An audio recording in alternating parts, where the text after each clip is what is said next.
Tỷ, xin tỷ hãy để muội gả cho Sở Khâm đi. Trong bụng muội cũng có cốt nhục của Sở Khâm. Con không thể không có cha, tỷ. Vãn Ngưng, lần này tôi có thể trở về, tất cả là nhờ Mục Giao đã cứu tôi. Cho dù cưới Mục Giao làm bình thê, em vẫn là chủ mẫu của Diệp gia, nắm quyền gia tộc. Chẳng lẽ ngay cả chút độ lượng này em cũng không có sao? Chẳng qua chỉ là một đứa bé không rõ cha. Để cho cô bỏ mạng được rõ ràng hơn một chút, tôi không ngại nói cho cô biết thêm một chuyện. Cái ngọc bội này không phải của tôi. Tôi cũng không hiểu rõ tại sao cô lại vì nó cam tâm ở nhà tôi làm trâu làm ngựa nhiều năm như vậy. Nể tình cô đã phục vụ tôi nhiều năm như vậy, tôi sẽ đốt cho cô nhiều tiền giấy hơn một chút.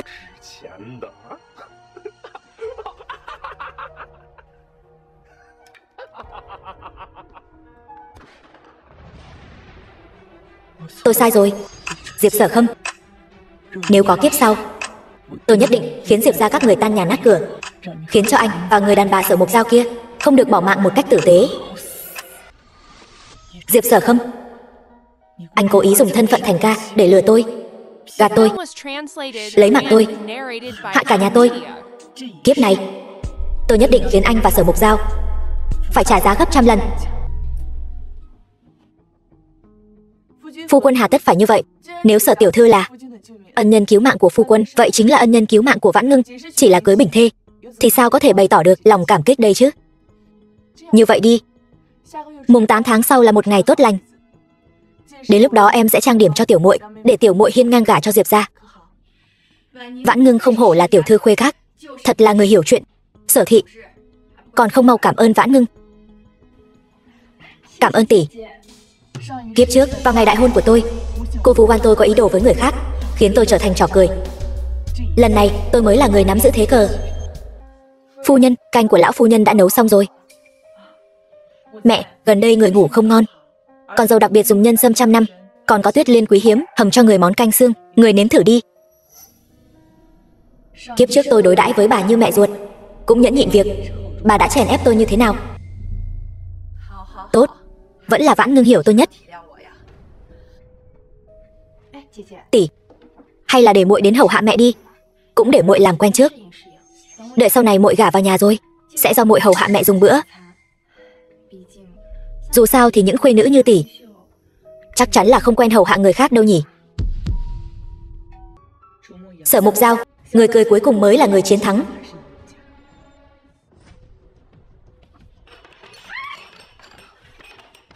Mẹ không bị bỏng chứ?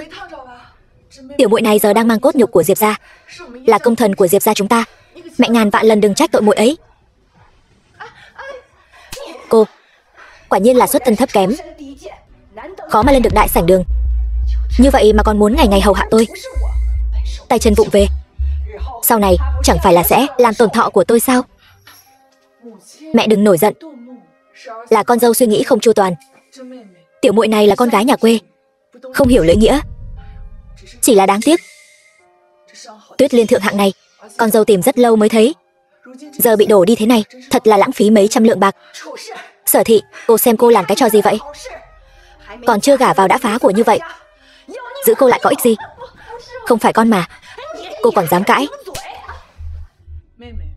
Tiểu muội giờ sắp gả vào Diệp gia rồi, phải sửa đổi cho tốt cái tính thô bỉ trên người đi. Lỡ truyền cho đứa bé trong bụng thì không hay đâu.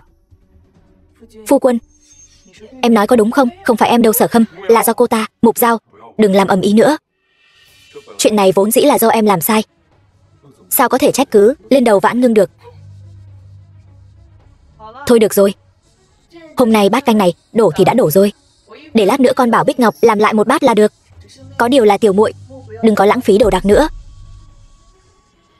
Như cái xích trâu trụy trên tai này cũng quý giá lắm, đừng làm mất đấy. Đúng không mẹ?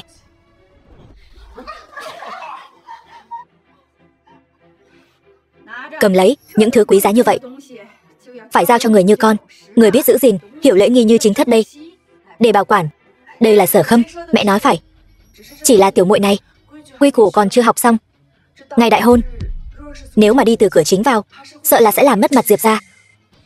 Con thấy, chỉ bằng cứ đi từ cửa sau vào đi. Chị, được, nên như vậy.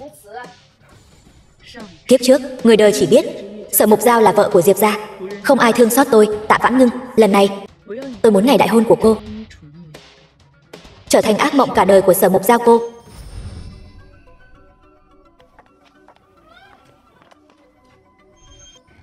Diệp phủ, vừa rồi người kính rượu ngài chính là Lý gia ở thành Nam, nổi danh ngang với Tạ gia ở thành Bắc đó. Nghe nói thiếu soái chưa từng lộ diện sẽ đến dự, các người thật danh giá. Diệp gia các người sắp quật khởi rồi.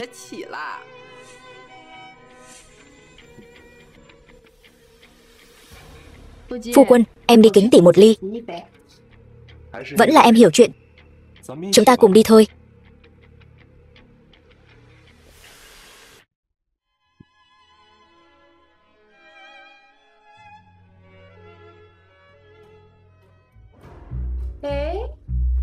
Tỷ đâu? Vãn Ngưng sao không có ở đây? Cô ấy thân là chủ mẫu Diệp gia, không ra tiếp đãi khách khứa. Điều này khiến mọi người nghĩ như thế nào? Thân là chủ mẫu Diệp gia, lại dám ở nơi quan trọng thế này hành động bướng bỉnh. Con đi tìm cô ta về. Lão phu nhân không xong rồi, hình như từ đường có trộm. Sao lại thế? Tôi vừa đi ngang qua từ đường, nghe thấy bên trong có động tĩnh, hình như có trộm. Cái gì? Mau dẫn tôi đi xem. Vâng. Đến đây nào người đẹp. Đâu phải từ đường có trộm chứ? Rõ ràng là có người ở bên trong làm chuyện vụng trộm. Phu nhân, bên trong này chắc không phải là tỷ tỷ đấy chứ? Không thể nào. Chẳng lẽ đây là Diệp phu nhân thấy phu quân mình cưới vợ mới, đau lòng muốn bỏ mạng nên tìm một người đàn ông đến an ủi mình sao? Nếu điều này là thật thì vậy thì Diệp gia ở thành Giang Ninh sẽ mất hết mặt mũi. Hôm nay quả thật không thấy Vãn Ngưng đâu. Vãn Ngưng đâu? Còn không mau đi tìm xem phu nhân đi đâu rồi. Phu quân, tỷ tỷ ngày thường nhìn đoan trang, rộng rãi như vậy, người bên trong kia chắc không phải là tỷ tỷ đâu nhỉ?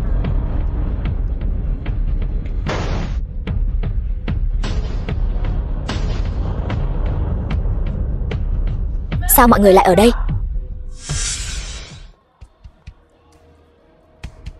Sao tỷ lại ở đây? Tỷ đi lấy châm vàng cho tiểu muội. Tiểu muội đang xem gì vậy? Chẳng lẽ tỷ không nên ở đây sao? Tỷ ở đây. Vậy người bên trong đó? Bên trong này. Bên trong này có gì vậy?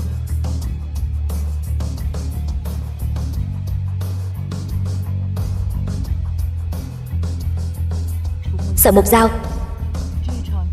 cái hôn lễ long trọng thu hút toàn thành Giang Ninh này chính là bất ngờ tôi chuẩn bị cho cô.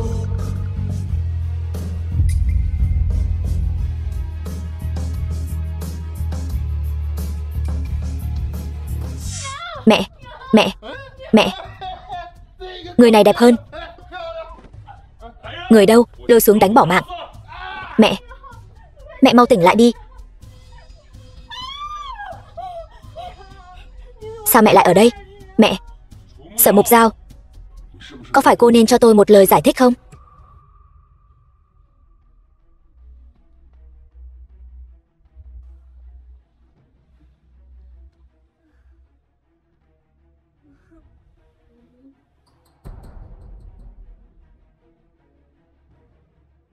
Từ đường là nơi thờ cúng tổ tiên.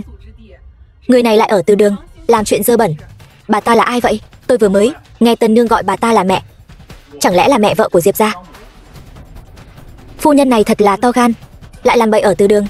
Phu quân, anh nghe em giải thích. Không phải em, Tạ Vãn Ngưng, nhất định là tỷ ấy hãm hại em. Sở Mục Giao, đồ đàn bà độc ác, muốn để Diệp gia tôi trở thành trò cười của thành Giang Ninh, có phải không? Xem hôm nay tôi dạy dỗ cô thế nào. Mẹ, người bớt giận.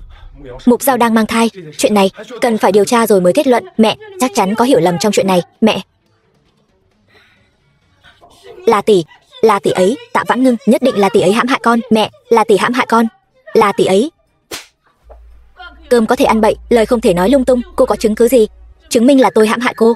Phu quân, em không có, anh phải tin em. Phu quân, Lưu lão phu nhân, người ngàn vạn lần đừng bị con đàn bà xấu xa này lừa gạt. Cô xem, tôi chính là bị cô ta hại đó. Bởi vì tôi nhìn thấy cô ta có ý đồ với người đàn ông khác. Ra là vậy. Tạ Vãn Ngưng, tỷ có thủ oán gì? Tỷ cứ nhắm vào tôi, sao tỷ lại hãm hại mẹ tôi? Tôi vừa nói với cô rồi, không có chứng cứ thì đừng ăn nói lung tung. Ai bảo là tôi không có chứng cứ? Tôi tận mắt nhìn thấy có một người đàn ông đeo cho cô cái bổ bình an đó. Những gì bà ấy nói là đúng không, phu quân? Anh tin em đi. Tư lệnh, ngài đừng để cô ta lừa. Cái bổ bình an đó, cô ta quý lắm đó. Nhất định ở trên cổ cô ta. Tạ Vãn Ngưng, cô còn gì để nói? Người trong sạch tự thấy trong sạch. Vãn Ngưng, hiện tại có rất nhiều người ở đây. Hay là con cứ cho mọi người xem đi. Nếu con thật sự bị vu oan, tôi nhất định không tha cho bà ta. Tỷ, có phải tỷ chột dạ rồi không? Tạ Vãn Ngưng, cô giải thích đi chứ. Phu quân, em vì Diệp gia khổ cực lo toan suốt bao nhiêu năm. Anh không tin em sao? Cô bớt ở đó mà dẻo miệng đi. Tôi thấy cô là chột dạ rồi đó. Tư lệnh, Lưu lão phu nhân, tôi dám khẳng định Tạ Vãn Ngưng ngoại tình với trai lạ. Nếu không thì tại sao không cho mọi người xem chứ, đúng không? Người đâu? Lột đồ cho tôi xem hôm nay cô ta giải thích thế nào. Chủ mẫu của Diệp gia, trưởng nữ của Tạ gia. Anh dám? Tôi là gia chủ Diệp gia, hơn nữa còn là tư lệnh. Tôi nói lột là lột. Tư lệnh, để tôi. Buông ra. Đưa đây. Mọi người xem, đây chính là chứng cứ ngoại tình của Tạ Vãn Ngưng. Tạ Vãn Ngưng, cô còn gì để nói? Tỷ to gan thật đấy. Vậy mà lại vào đêm tân hôn ra ngoài cùng với người đàn ông khác, còn để lại tín vật định tình này. Cũng không biết phu quân, mấy năm không ở nhà này, tỷ đã ngủ với bao nhiêu người đàn ông rồi? Tư lệnh, thiếu soái đến cổng lớn rồi. Lẳng lơ, to gan làm loạn. Người đâu? Lôi xuống cho tôi. Gia pháp nghiêm trị, đừng để làm mất mặt trước thiếu soái. Thiếu soái đến. Nghe nói thiếu soái vì đất nước mà chiến đấu, trên chiến trường bị pháo kích, mặt bị bỏng. Bây giờ xem ra, vị thiếu soái này so với loại ngụy quân tử như Diệp Sở Khâm còn thật hơn nhiều. Thiếu soái đến Diệp phủ, thật là vinh hạnh cho Diệp gia chúng tôi. Diệp tư lệnh, hôm nay không phải là ngày đại hỷ của anh sao? Đã xảy ra chuyện gì vậy? Chỉ là chút chuyện nhỏ làm phiền đến thiếu soái. Nhìn bộ dạng này, không giống chuyện nhỏ. Thiếu soái bớt giận, đều là con tiện nhân này. Cô ta ở bên ngoài thay lòng đổi dạ với Sở Khâm nhà chúng tôi, nhưng không liên quan gì đến chúng tôi. Đúng vậy, chính mắt tôi đã thấy phu nhân và người đàn ông bên ngoài ôm ấp thân mật vô cùng. Trong tay có chứng cứ họ thay lòng đổi dạ. Đồ đàn bà lẳng lơ này, uổng công ngày thường cô thanh cao, giả bộ đoan trang, ai ngờ lại lén lút làm ra chuyện này. Tôi phải bỏ cô. Sở Khâm, sao có thể trách tỷ tỷ được chứ? Chắc hẳn 5 năm anh vắng nhà, tỷ tỷ cô đơn trống trải lắm rồi, nên mới đi tìm đàn ông đó thôi. Tôi nói lại lần nữa, tôi trong sạch, giờ chứng cứ rành rành. Phu nhân dãy dụa cũng vô ích thôi. Bỏ mạng đến nơi rồi còn cứng miệng như vậy. Hôm nay tôi xem cô bỏ mạng thế nào. Chứng cứ đâu? Thiếu soái, ở đây này.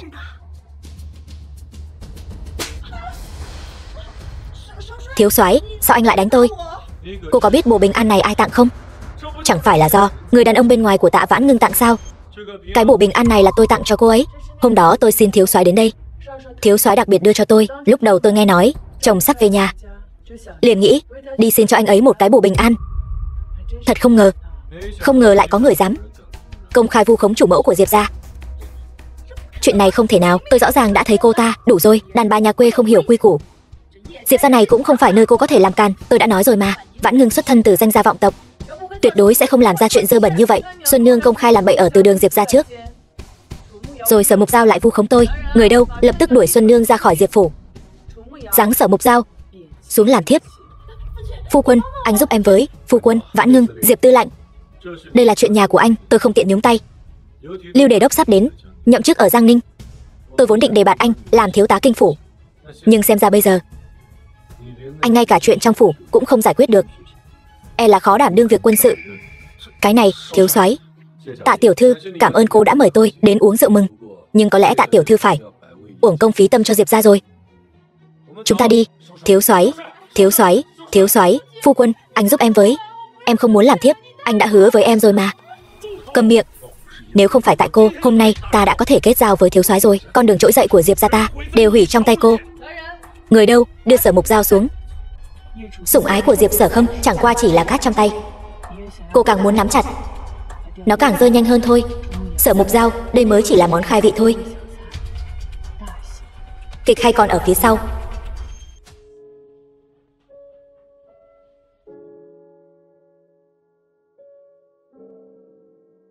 Tạ Vãn Ngưng, cô tuyệt đối không ngờ được tôi không phải người của thời đại này. Ván sau cô nhất định sẽ thua.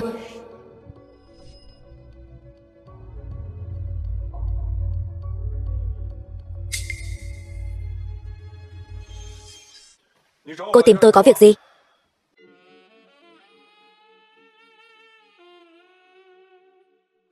Em thơm không? Thơm. Rất thơm. Anh làm người ta đau quá đi. Trong bụng người ta còn có cốt nhục của anh đó. Em đó, dạo này tốt nhất nên thành thật một chút. Bây giờ còn chưa phải lúc trở mặt với Tạ Vãn Ngưng. Nhưng cô ta lại giáng em làm thiếp. Em quá nóng vội rồi.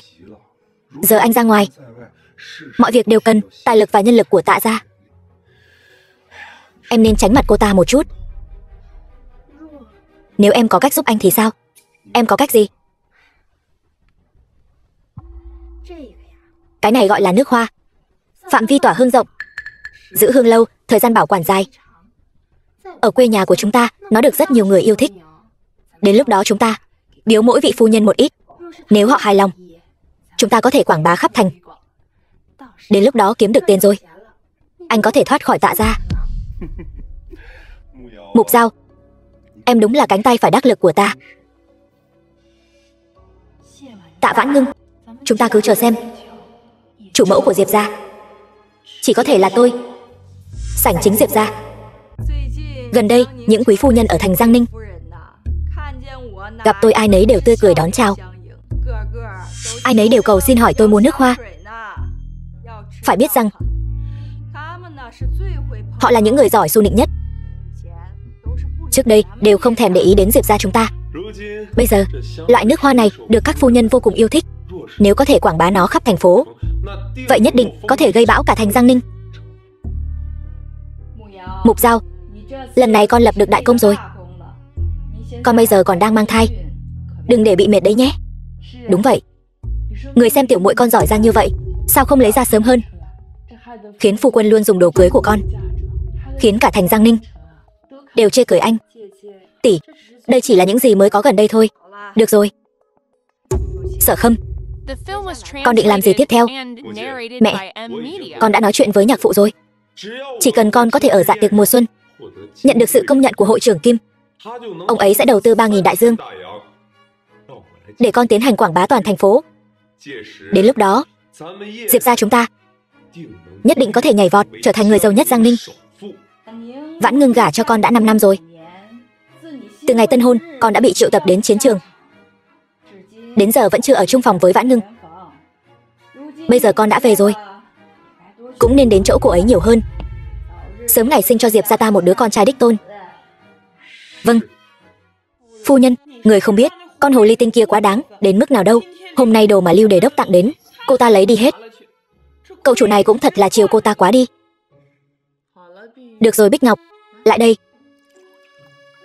Bớt giận đi. Phu nhân, phu nhân đang ở đây sao? Nhị phu nhân phái tôi đến xin lỗi cô. Đồ Lưu Đề đốc tặng, phu nhân rất thích, nên đều giữ lại hết. Nhị phu nhân để tỏ lòng vã lỗi, đặc biệt làm nước hoa cho cô. Tin rằng phu nhân nhất định chưa từng ngửi bao giờ.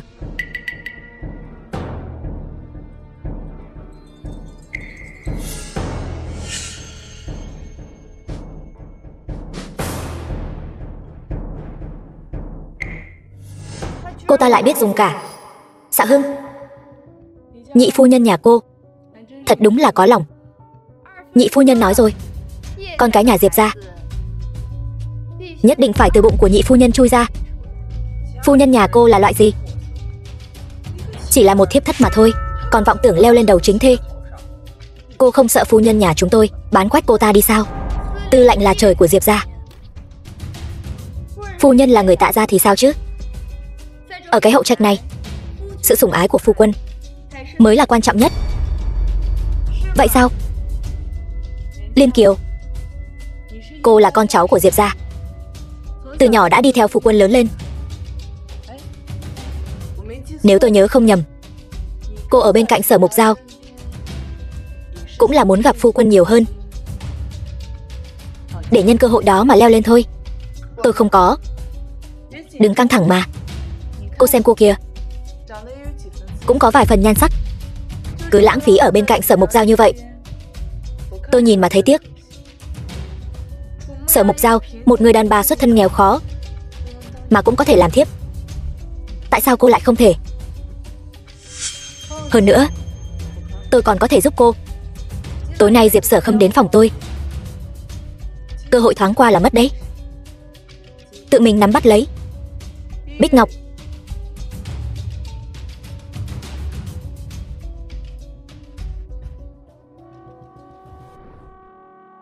Vãn Ngưng.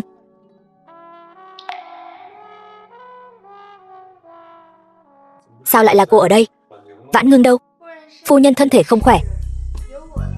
Để tôi đến hầu hạ Tư Lạnh.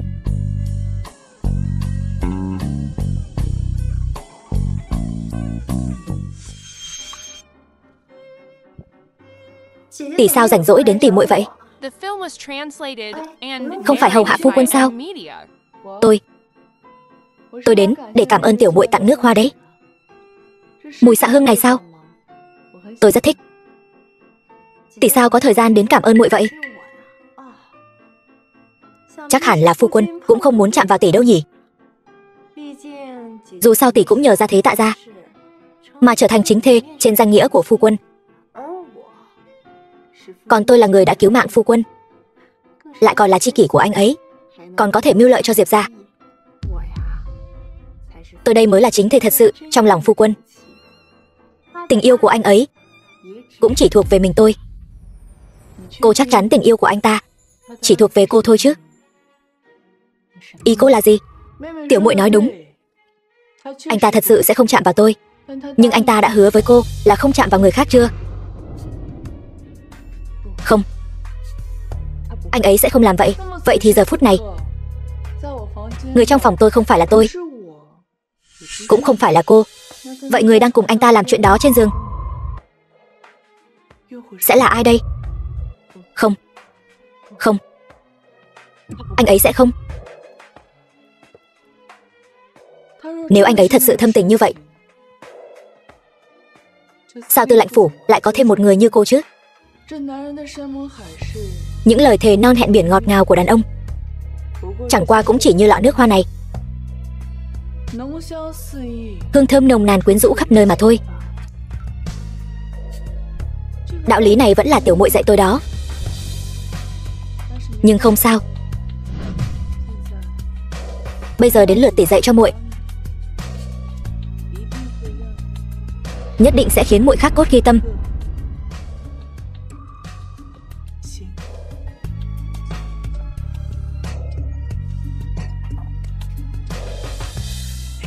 Diệp Sở Khâm,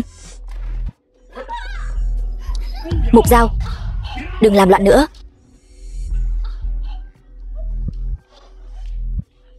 Máu, bụng của tôi.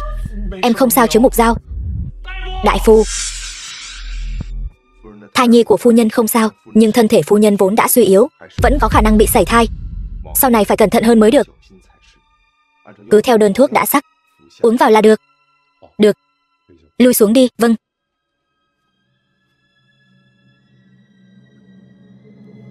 Mục Giao ngoan của tôi, thật sự là Liên Kiều đáng ghét đó, dám quyến rũ tôi. Chuyện này không phải lỗi của tôi. Anh quên ban đầu anh đã hứa với em những gì rồi sao? Anh chỉ yêu mình em thôi. Sao anh có thể nuốt lời như vậy? Được, em đừng kích động, cẩn thận cái thai. Yên tâm đi, Liên Kiều đã bị anh đuổi ra khỏi phủ rồi. Sức khỏe tiểu muội không có gì đáng quan ngại chứ? Tỷ đến thật đúng lúc. Tôi muốn hỏi tỷ, Liên Kiều đó có phải bị tỷ xúi giục đi quyến rũ chồng của tôi không? Tiểu muội nói lời này là sao chứ? Tôi còn chưa nói đến việc cô quản giáo người của mình thế nào đâu. Người của cô đã lẻn vào phòng của tôi rồi quyến rũ Tư Lạnh, cô còn dám chất vấn tôi? Đủ rồi. Vãn Ngưng, sao em lại tới đây? Tư Lạnh chẳng lẽ quên rồi sao? Hôm nay chúng ta đã hẹn cùng nhau đến nhà hội trưởng Kim bái phỏng. Anh cùng hội trưởng Kim đi trường săn, em cùng Kim phu nhân đến tiệm may làm một bộ quần áo. Tư Lạnh, anh xem này, chất liệu này cực kỳ tốt đó. May chất liệu này thành sườn xám mặc lên người, đến lúc đó trong yến tiệc mùa xuân nhất định sẽ tỏa sáng rực rỡ. Em cũng muốn đi. Được. Tư Lạnh, anh xem anh lại quên rồi. Kim phu nhân bình thường ghét nhất là thiếp thất đó. Nếu anh muốn hội trưởng Kim đầu tư thì có lẽ phải chịu thiệt thòi cho tiểu muội rồi. Tốt nhất là đừng lộ diện. Em cứ ở nhà chờ đi. Đợi khi nào tiền đầu tư về đến nơi, nhất định sẽ khiến cả thành phố này biết đến em. Phu quân. Được rồi, tiểu muội. Lần này hãy để tôi đi cùng phu quân nhé. Em cứ ở nhà dưỡng thai cho tốt. Nhiệm vụ lớn nhất của em bây giờ là sinh con đẻ cái cho Diệp ra đấy. Đi thôi. Tạ Vãn Ngưng, tôi nhất định phải tham gia. Tôi tuyệt đối không để cô trong yến tiệc mùa xuân cướp mất sự chú ý của tôi.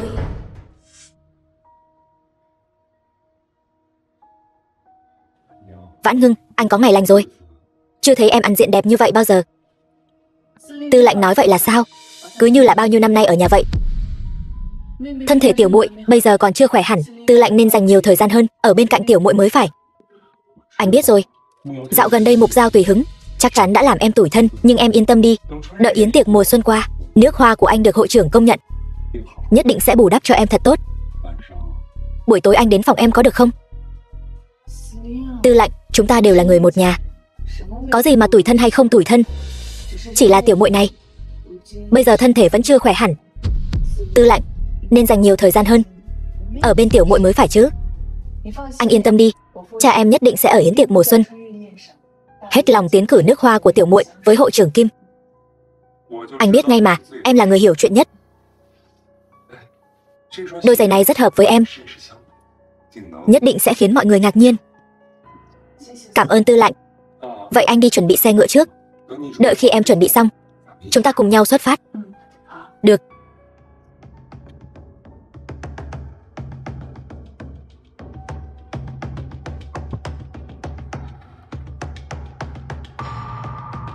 Sao cô còn dám tranh phu quân với tôi? Tiểu muội, cô đã thấy rồi. Vậy giày phu quân mua cho tôi có đẹp không? Còn có một chiếc sườn xám nữa. Đi lấy ngay đây. Phu quân còn nói đợi yến tiệc mùa xuân kết thúc sẽ đến phòng tôi. Đó chẳng qua chỉ là lời nói dối của phu quân để qua chuyện. Chỉ cần có tôi ở đây, phu quân sẽ không thèm nhìn cô lấy một cái. Tôi mới là người có thể vì Diệp gia nối dõi tông đường. Sớm muộn gì cũng có một ngày tôi sẽ thay thế vị trí của cô, trở thành chủ mẫu Diệp gia này. Thật sao? Vậy thì tôi rất mong chờ ngày đó đấy. Cái này là của tôi.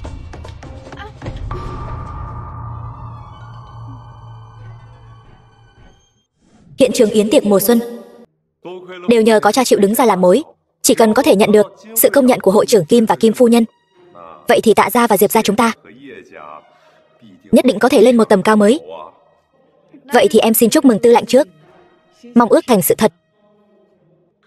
Thấy hai con hòa thuận vui vẻ, cha đây cũng yên lòng, cũng không uổng công cha khổ tâm bấy lâu nay. Vợ chồng con là một thể, nhất định phải đồng tâm hiệp lực, tuyệt đối không được vì những người và chuyện không đáng mà làm tổn thương lẫn nhau. Thưa cha mẹ, hai người yên tâm, Vãn Ngưng là người vợ kết tóc xe tơ của con nhất định sẽ không phụ lòng cô ấy. Thưa cha, cha yên tâm, con gái sẽ ghi nhớ lời dạy của cha, lấy chồng làm chơi, trở thành một người vợ hiền thục đoan trang của tư lệnh. Tốt. Ông chủ Tống đến.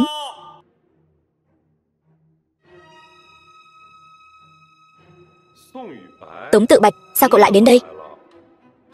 Người làm ăn lớn nhất cái thành Giang Ninh này mà cũng có thời gian đến đây cơ đấy. Việc làm ăn của tôi dù có lớn đến đâu cũng không thể vẻ vang bằng chức tư lệnh của biểu ca. Hơn nữa, việc buôn bán nước hoa của biểu ca cũng đang phất lên như diều gặp gió. Nếu như hôm nay có thể nhận được đầu tư và sự công nhận của hội trưởng Kim và Kim phu nhân, vậy thì biểu ca chính là nửa bầu trời của Giang Ninh này rồi.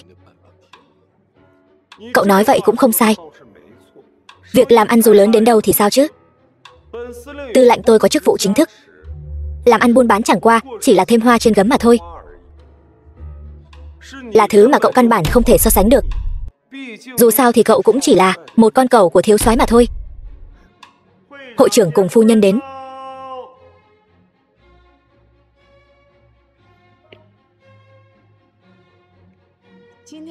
Hôm nay bộ quần áo này thật là đẹp đấy.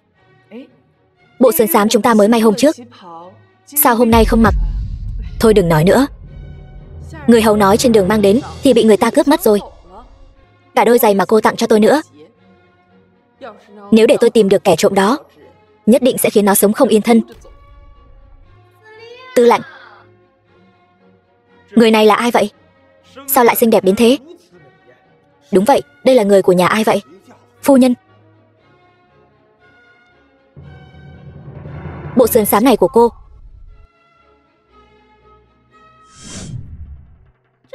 Đây là đồ của tôi. Đồ của cô. Diệp tư lệnh, cô ta là ai? Kim phu nhân, chuyện gì vậy? Cô ta rốt cuộc là ai? Cô ta là thiếp thất của biểu ca tôi, gần đây được sủng ái nhất trong phủ tư lệnh. Một con tiện thiếp mà cũng dám cướp đồ của tôi. Còn nữa, đôi giày của tôi sao lại thành đồ của cô rồi? Đây là giày cao gót và sườn xám của Kim phu nhân. Tôi không biết. Kim phu nhân, đây là sườn xám và giày của ngài. Vãn Ngưng, rốt cuộc là chuyện gì vậy? Bộ sườn xám này đúng là em định tặng cho Kim phu nhân. Tiểu muội sao lại to gan như vậy, dám cướp đồ của Kim phu nhân? Như vậy là quá không hiểu quy tắc rồi. Tôi thật sự không biết. Kim phu nhân, tôi cứ tưởng đây là của Tạ Vãn Ngưng. Cô tưởng là của Vãn Ngưng thì có thể cướp sao? Kim phu nhân không biết đó thôi. Đồ trong phủ tư lệnh này đều là thiếp thất chọn xong, phần còn lại mới đến lượt chị dâu. Chị dâu vẫn là người rộng lượng, chưa bao giờ so đo tính toán. Kim phu nhân ghét nhất là chuyện tranh giành sủng ái trong nhà. Cái tên Diệp tư lệnh này còn muốn hội trưởng Kim ủng hộ việc buôn bán nước hoa của anh ta. Tôi thấy khó đấy, cái loại tiện thiếp như cô chèn ép chính thê tôi thấy đủ nhiều rồi. Vãn Ngưng thì mềm lòng, hôm nay tôi sẽ thay cô ấy dạy dỗ cô cho tốt. Người đâu, xé quần áo của cô ta cho tôi. Phu quân. Tiện thiếp thì mãi là tiện thiếp. Đừng tưởng rằng gà rừng bay lên cành cây là có thể biến thành phượng hoàng, không phân biệt được ai giỏi ai kém. Kim phu nhân, vợ tôi, cô ấy còn đang mang cốt nhục của tôi. Mong ngài giơ cao đánh khẽ. Sau này tôi nhất định sẽ dạy dỗ cô ấy cho tốt. Vậy thì anh phải dạy dỗ cho tốt vào. Lần sau nếu còn dám trêu chọc tôi sẽ khiến cô ta bỏ mạng, không có chỗ chôn thây. Phu quân, chúng ta đi thôi. Diệp tư lệnh, phu nhân tôi không vui rồi. Tôi thấy việc kinh doanh nước hoa này không nên làm nữa. Hội trưởng Kim, phu nhân Kim. Phu quân, em thật không biết. Đều là Tạ Vãn Ngưng hãm hại em, phu quân. Trước đây ở phủ này, gấm vóc ngọc lụa, kỳ chân dị bảo, cô thích thì cứ việc lấy đi. Tôi không so đo với cô. Nhưng hôm nay liên quan đến đại sự của Diệp phủ, cô dám trước mặt mọi người vu oan tôi. Cô thật sự không coi Tạ Vãn Ngưng tôi ra gì phải không? Vị tư lệnh phu nhân này tính tình thật tốt. Nếu đổi là tôi, đâu dễ để cô ta yên thân. Nếu là tôi, đã không để cô ta bước chân vào cửa rồi. Diệp Sở Khâm, cậu dù gì cũng là một tư lệnh, vậy mà lại dung túng cho một thiếp thất, leo lên đầu Vãn Ngưng nhà chúng tôi giở trò. Chuyện như vậy mà cậu cũng không quản sao? Thưa cha, chuyện này là con sai. Con đảm bảo sau này sẽ không để cô ấy chịu ấm ức như vậy nữa. Nếu như con không làm được, con sẽ bị trời đánh, mất không chỗ chôn. Diệp tư lệnh, phải nói được làm được mới tốt đấy. Chỉ cần việc kinh doanh nước hoa này thành công, anh sẽ trả lại cho em gấp 100.000 lần. Xin em giúp anh cầu xin cha. Cha đừng giận. Con tin Sở Khâm nhất định sẽ làm tốt. Chuyện nội trạch này, con gái cũng có trách nhiệm. Con nhớ trước đây người từng nói với con và tư lệnh, vợ chồng một thể, một vinh cùng vinh, một tổn cùng tổn. Hôm nay vì mặt mũi của chồng, con có thể bỏ tất cả. Tốt. Như vậy mới là một tư lệnh phu nhân tốt chứ. Nên độ lượng như vậy. Nhưng mà hội trưởng Kim và phu nhân Kim bị chọc tức bỏ đi rồi. Việc làm ăn này, nếu không có giấy phép kinh doanh của hội trưởng Kim, ở thành Giang Ninh này của chúng ta, thật sự là khó khăn từng bước. Dù cho tất cả mọi người ở đây đều giúp cậu quảng bá, e rằng cũng chỉ là muối bỏ bể thôi. Biểu ca, để em giúp anh đầu tư. Chỉ dựa vào cậu thôi sao? Chẳng lẽ ông chủ Tống đang nói đùa đấy sao? Việc làm ăn của ông chủ Tống này đều là do thiếu soái chống lưng phía sau. Việc làm ăn trải rộng khắp cả thành Giang Ninh, căn bản không cần đến sự ủng hộ của hội trưởng Kim. Cái việc muốn có được giấy phép kinh doanh, chẳng phải ông chủ Tống động ngón tay là xong sao? Tôi không chỉ có thể giúp biểu ca lấy được giấy phép kinh doanh, mà còn có thể giúp đỡ 10 vạn đại dương. Đem nước hoa của anh giới thiệu cho các tiểu thư các gia đình danh giá. Đây chẳng phải là công khai đối đầu với Kim ra sao? Cậu tốt bụng như vậy sao? Thương nhân trọng lợi khinh biệt ly. Tôi chẳng qua là nhìn trúng mối làm ăn này, muốn chia sẻ một chén canh.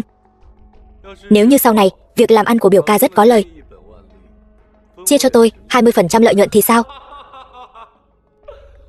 Tự Bạch, tôi đã bảo rồi mà. Anh em chúng ta sao có thể có thủ ra được chứ? Kể từ hôm nay, nhưng chúng ta cần chơi một trò chơi nhỏ. Trò chơi gì? Gần đây tôi mới có được một món đồ, tên là Uyên Ương Hồ. Món đồ này rất thần kỳ. Một bình có thể rót 2 loại rượu. Chúng ta thì uống rượu thế nào? Ông chủ Tống đang nói đùa. Diệp tư lệnh này tiểu lượng ngàn chén không say. Ông chủ Tống này là nghiêm túc sao? Ông chủ Tống này lần này đã phải tấm sắt rồi. Biểu đệ, chẳng phải chỉ là vài chén rượu nhỏ thôi sao? Tiểu lượng của biểu ca tôi, chú còn không biết sao? Ai nói là so tiểu lượng chứ? Chúng ta so vận may.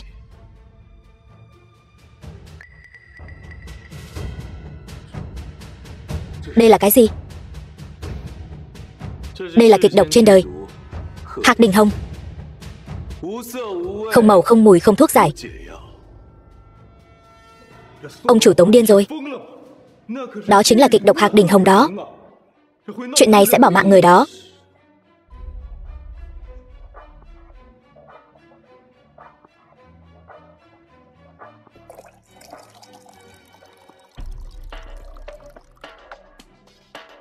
Bây giờ mỗi một chén ở đây đều có khả năng có độc, cũng có khả năng không có độc.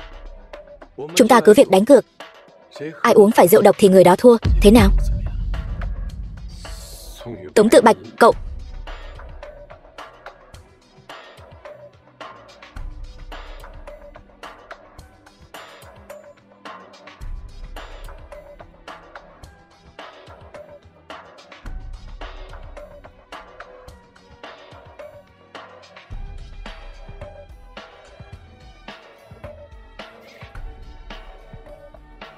Như vậy đủ kích thích rồi chứ?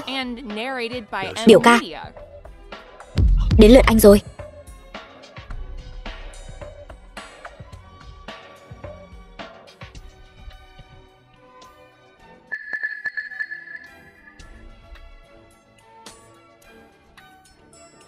Tôi còn có một cách chơi mới. Nếu biểu ca không dám uống, có thể kêu cô ta uống giúp anh. Anh có ý gì hả? Hoặc là kêu cô ta giúp anh.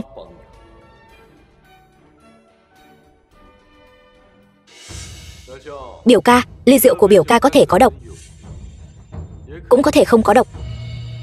Xem anh có dám cược hay không thôi. Diệp Sở Khâm, cậu bỏ ly rượu xuống. Không cần vì một mối làm ăn mà bỏ mạng. Tạ lão tiên sinh, chẳng lẽ ông không muốn biết tư lệnh anh ta để ý ai hơn sao? Là người vợ Tào Khang cùng nhau gây dựng sự nghiệp, hay là người thiếp ức hiếp chính thất? Phu quân, anh không thể đối xử với em như vậy. Trong bụng em còn có cốt nhục của Diệp gia. Phu quân, để em uống thay anh.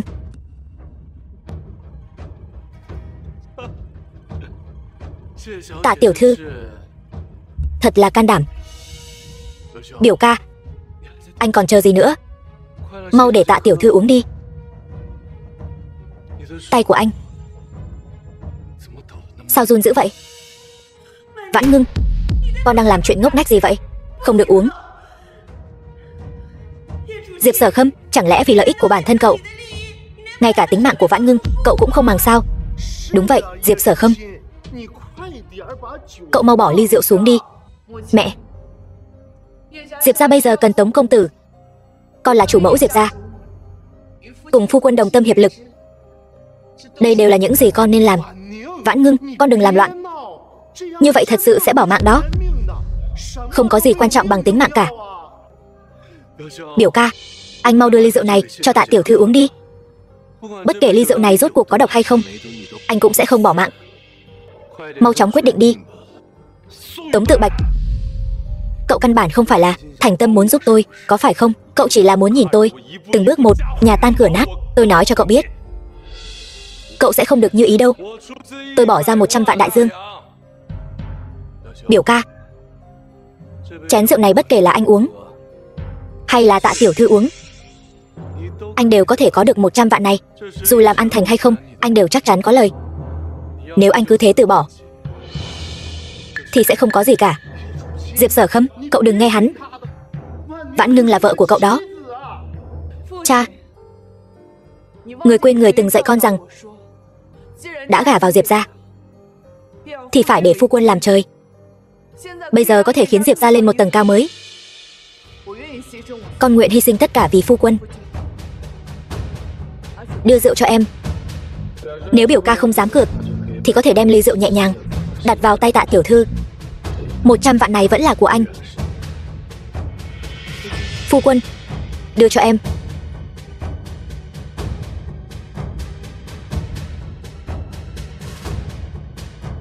Đừng mà.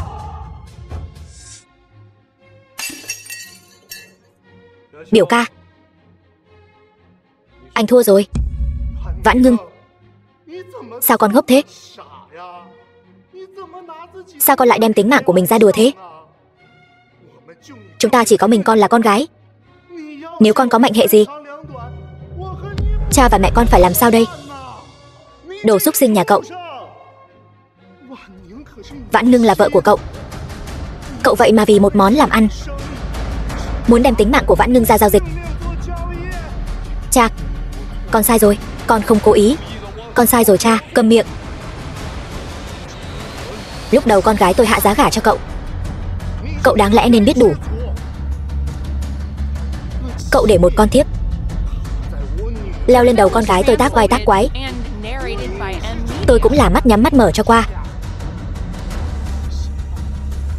Không ngờ cậu bây giờ còn muốn mạng của Vãn Ngưng. Con là nhất thời hồ đồ thôi mà. Cha, con. Người hồ đồ là tôi. Lúc đầu tôi không nên gả con gái cho cậu. Là tôi hại con gái tôi. Biểu ca, anh đây là học theo Trần Thế Mỹ vì quyền thế lấy mạng vợ sao? Ở trước mặt mọi người còn dám làm như vậy. Vậy ở sau lưng nơi không ai thấy, Tạ tiểu thư lại sống những ngày như thế nào đây? Tống Tự Bạch, đều là âm mưu quỷ kế của cậu. Cậu đến là để báo thù tôi. Cậu đủ rồi đấy. Nếu cậu có chút thành tâm với Vãn Ngưng thì phải nên đặt chén rượu độc này xuống.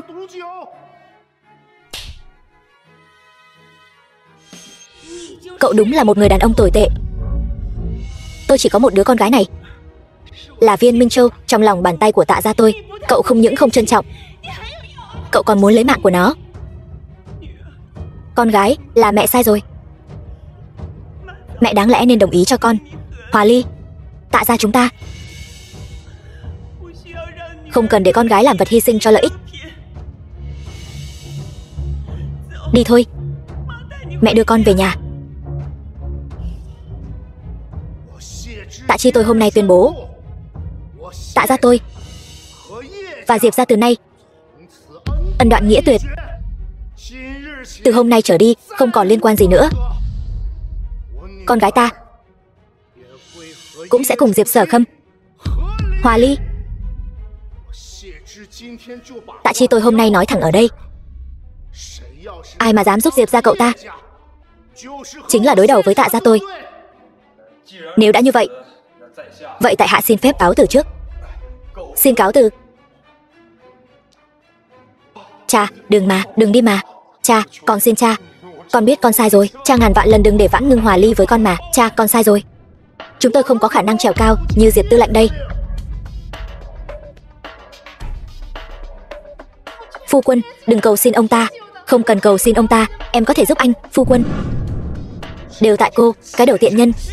Tiện nhân, nếu không phải tại cô cướp mất sự nổi bật của Kim phu nhân, còn đi tranh sườn xám với Kim phu nhân, tôi cũng không đến nỗi rơi vào tình cảnh này. Tiện nhân nhà cô. Không phải vậy, phu quân, đều tại Tạ Vãn Ngưng hại em, phu quân.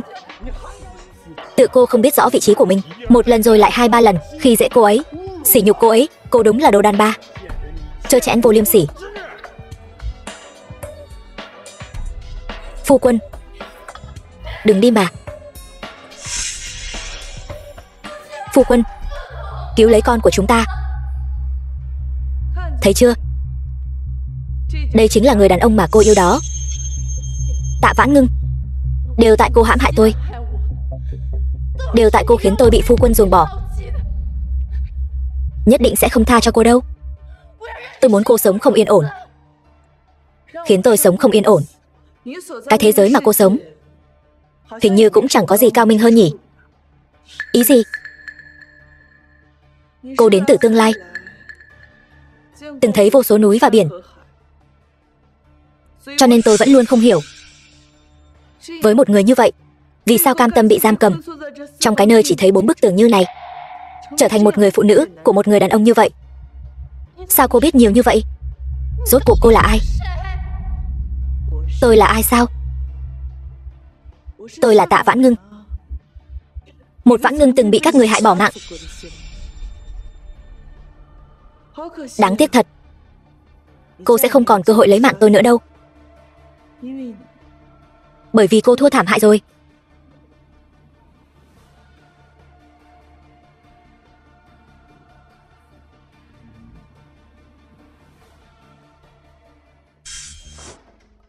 Tống Tự Bạch,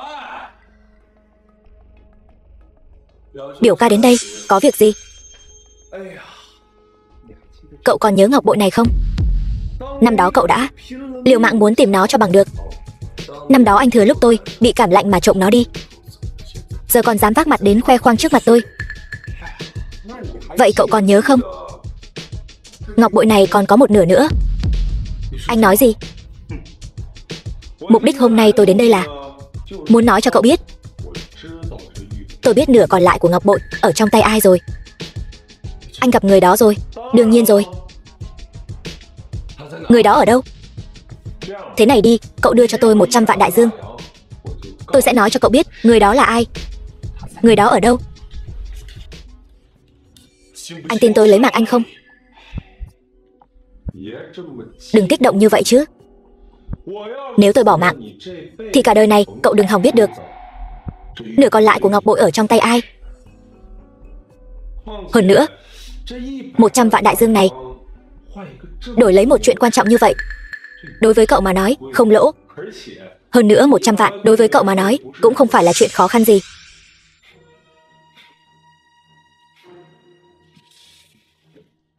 Cậu cười gì? Tôi cười vì anh ngu ngốc. Anh là người như thế nào, chẳng lẽ tôi không rõ sao? Muốn lừa tiền của tôi, không có cửa đâu. Chẳng lẽ cậu không muốn biết người đó là ai sao? Tôi nói cho cậu biết, ngoài tôi ra, trên đời này không ai biết người đó là ai, người đó ở đâu cả. Bất kể người đó ở đâu, chỉ cần người đó chưa bỏ mạng, tôi nhất định sẽ tìm được người đó. Còn anh thì cút đi. Được. Cậu đừng hối hận, tôi nói cho cậu biết, cả đời này đừng hòng biết được người đó là ai. Lê Lạc, nha hoàn của thiếu soái. Lê Lạc, tôi muốn cô giả mạo thân phận tiểu muội thiếu soái để tiếp cận anh ta. Thiếu soái đối phó với Diệp Tư lệnh như vậy là vì Tạ tiểu thư sao? Không nên hỏi thì đừng hỏi. Vâng.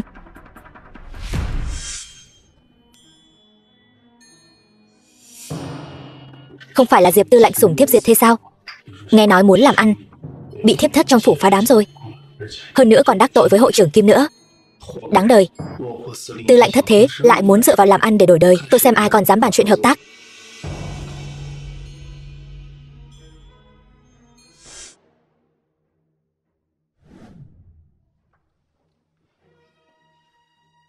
Cô là ai? Rốt cuộc tiểu thư Liên Duyệt đã đi đâu rồi? Nếu tiểu thư mà xảy ra chuyện gì thì cả hai chúng ta đều không xong đâu. Mau tìm đi. Thiếu soái nghe lời tiểu thư nhất. Chỉ cần tiểu thư chịu cầu xin giúp chúng ta thì chúng ta đều sẽ không sao. Đi thôi. Đa tạ Diệp tư lệnh tương trợ. Cô quen tôi sao? Cô là người của phủ thiếu soái. Tôi là tiểu muội của thiếu soái. Liên Duyệt đã ngưỡng mộ Diệp tư lệnh từ lâu. Chỉ tiếc là Diệp tư lệnh đã có gia đình. Liên cô nương không biết đó thôi. Diệp mỗ đã hòa ly với Tạ Vãn Ngưng rồi. Vậy chẳng phải em có cơ hội rồi sao? Chúng ta tâm đầu ý hợp. Chỉ là không biết khi nào mới có thể đến nhà em cầu thân đây. Em cũng mong anh có thể nhanh chóng đến cầu thân. Chỉ là huynh trưởng đối với em yêu cầu vô cùng nghiêm khắc. Cho dù là chồng tương lai của em cũng phải có sự đồng ý của anh ấy mới được. Diệp gia các anh bây giờ đã không còn được như xưa nữa. Thêm vào đó anh lại làm ăn thất bại. Huynh trưởng của em chắc chắn sẽ không đồng ý cho chúng ta ở bên nhau đâu. Nếu không phải tư khố của phủ tư lệnh đang thiếu hụt ngân lượng thì anh đâu đến nỗi rơi vào cảnh này. Chuyện này có gì khó. Tư lệnh sao không thể chấp nhà cửa vài ngày, đợi đến khi kiếm được lợi nhuận từ nước hoa rồi chuộc lại. Chắc chắn có lời mà. Nhưng mà hơn nữa cậu của tư lệnh chẳng phải sắp đến thành Giang Ninh nhậm chức rồi sao? Nếu thật sự không được nữa, sao không mượn tiền của cậu ấy? Cậu của anh, ông ấy mới nhậm chức, lại có rất nhiều việc phải làm, nên căn bản không có cách nào giúp đỡ anh được. Em lại có một cách này. Chỉ là không biết Diệp tư lệnh có bằng lòng mạo hiểm hay không thôi. Cách gì? Chẳng phải anh đang nắm trong tay rất nhiều quân đội sao? Vậy chắc chắn phải có không ít quân lương chứ. Chúng ta mượn một phần ra dùng cũng không sao đâu. Tuyệt đối không được. Đây là tội bỏ mạng đó. Chỉ là tạm thời dùng thôi mà. Anh không nói, em không nói thì ai mà biết được chứ. Đến lúc đó chúng ta lại trả về là được chứ gì. Nếu như không có mối làm ăn nước hoa này thì sẽ rất khó để tìm được mối làm ăn mới đó. Một khi thành công thì anh sẽ có tư cách đến nhà em cầu hôn đó. Anh trai em chắc chắn sẽ không thiếu của hồi môn đâu. Có lý đó. Vậy nửa tháng sau em sẽ tổ chức yến tiệc Hoa Nguyệt ở nhà. Anh phải đến cầu hôn đó nha. Sảnh chính Tạ gia. Cha, mẹ, cái áo cưới này là sao? Đây là Lưu Đề Đốc phái người đưa đến, uy hiếp ta và mẹ con, bắt buộc con phải mặc áo cưới, gả lại cho Diệp Sở Khâm. Cái tên Diệp Sở Khâm này sắp cưới cả tiểu muội của thiếu soái rồi. Vậy mà con muốn con quay về Diệp gia. Con gái con yên tâm, ta và cha con tuyệt đối sẽ không để con quay lại cái hang sói đó đâu.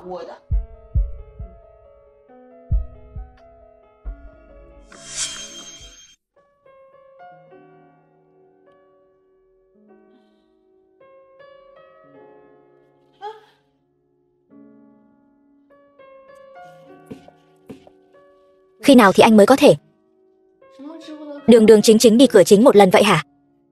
Lần sau nhất định. Anh đến muộn như vậy là có chuyện gì muốn tìm tôi sao? Chuyện của Lưu thân tôi đều biết cả rồi. Cô yên tâm, chỉ cần anh ta dám ép cưới, tôi dám cướp dâu. Anh nói bậy bạ gì vậy? Mau đi, từ đâu đến thì về đó. Tôi còn có chuyện muốn nói với cô. Vậy anh mau nói đi. Nói xong tôi còn phải đi ngủ nữa. Diệp Sở Khâm đã mắc câu rồi. Chúng ta có thể bắt đầu giăng lưới được rồi. Thật sao? Diệp Sở Khâm đã đem toàn bộ gia sản của mình đầu tư vào việc buôn bán nước hoa, thậm chí còn biển thủ một phần quân lương để ứng trước. Đoàn xe vận chuyển hàng nước hoa của anh ta hiện tại đã đến núi Hộ Khâu rồi. Theo như lời cô nói trước đó, đoàn xe của anh ta sắp gặp phải một trận lở đất. Tin tức chẳng mấy chốc sẽ truyền về Giang Ninh. Tuyệt vời. Nếu vậy thì chúng ta có thể bắt cá trong giỏ rồi.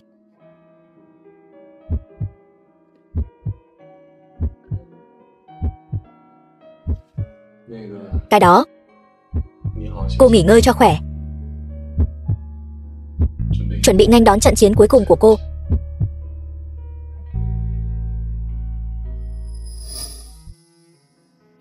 Bây giờ chưa phải lúc nghĩ đến những chuyện này.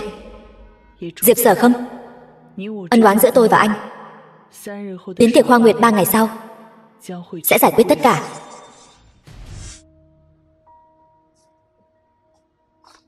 Mẹ, Tạ Vãn Ngưng, người đàn bà này lại dám ở sau lưng con gian díu với người khác còn quang minh chính đại như vậy. Cậu của con cũng sẽ đến phủ thiếu soái dự tiệc. Đến lúc đó, hắn sẽ khiến Tạ Vãn Ngưng quay về Diệp gia chúng ta. Sau này còn nhiều dịp để con đàn bà đó cầu xin chúng ta. Nhưng mà, cho dù Tạ Vãn Ngưng có quay về Diệp gia, thì cũng chỉ có số làm thiếp thôi. Vị trí chính thê của con là phải để dành cho Liên Duyệt. Diệp Sở Khâm, anh hay lắm. Anh lại dám vứt bỏ tôi. Gảy đàn khẩy sáo cùng người uống. Khi bán rượu thì cười gió xuân. Hôm nay phủ thiếu soái mở yến tiệc Hoa Nguyệt. Nguyện cùng chư vị say sưa thưởng lãm. Tốt.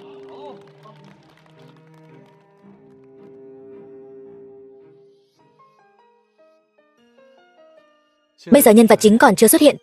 Tạ tiểu thư có bằng lòng cùng tôi uống một chén không? Tống Tự Bạch, cậu có biết trước đây cô ta là chị dâu của cậu không? Giữa thanh thiên bạch nhật, cậu lại lôi kéo với một người phụ nữ bị bỏ rơi ở đây. Còn ra thể thống gì chứ? Xin biểu ca thận trọng lời nói. Anh đã hòa ly với cô ấy rồi, vậy thì không còn quan hệ nào với cô ấy nữa. Bây giờ trai chưa vợ gái chưa chồng, tại sao chúng tôi không thể ở bên nhau? Hay cho các người, đôi cẩu nam nữ, bây giờ cuối cùng cũng thừa nhận rồi, đúng không? Lẽ ra tôi nên biết từ lâu. Tất cả chuyện này đều là âm mưu của các người. Tôi nói cho các người biết, tôi sẽ khiến các người phải trả giá. Diệp Sở Khâm, hôm nay đến phủ thiếu soái này đều là những nhân vật tai to mặt lớn của Giang Ninh. Anh chắc chắn bây giờ muốn ở đây làm ầm ĩ, dùng cách này để ra mắt tư lệnh đại nhân của anh sao? Yến tiệc Hoa Nguyệt ở phủ thiếu soái này là vì tôi mà tổ chức. Quyền quý của cả Giang Ninh này cũng đều vì tôi mà đến. Tạ Vãn Ngưng, tốt nhất bây giờ cô nên quỳ xuống cầu xin tôi. Tôi biết đâu còn có thể nạp cô làm thiếp đấy. Yến tiệc Hoa Nguyệt này là vì anh mà tổ chức. Không sai, tôi chính là nhân vật chính hôm nay.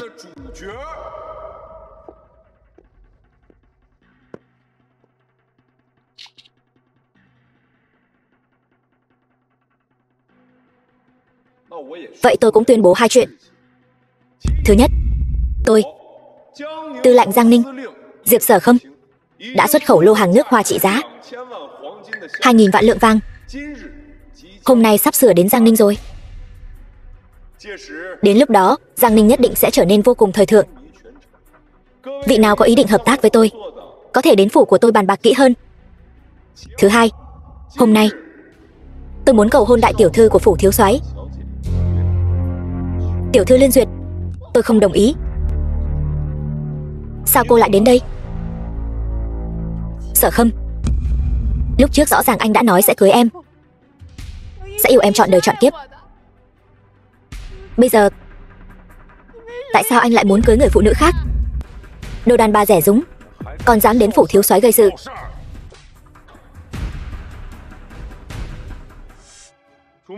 Sở Mục Giao, cô chỉ là một thứ dân thấp kém. Có thể trèo cao được tôi, Diệp Sở Khâm, đã là phúc đức tu được từ kiếp trước rồi. Nốt hương cao cũng không có được đâu. Cô đừng có mà không biết điều. Còn muốn làm vợ tôi, cô xứng sao?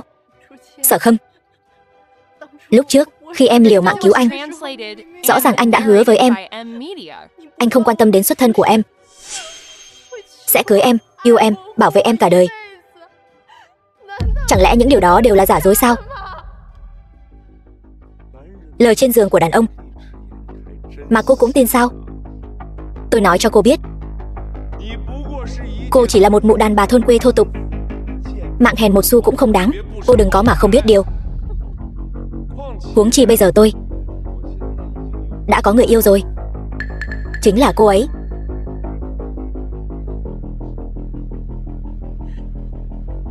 Diệp Sở Khâm, tôi không ngờ Anh lại bạc tình đến mức này. Tôi bạc tình sao?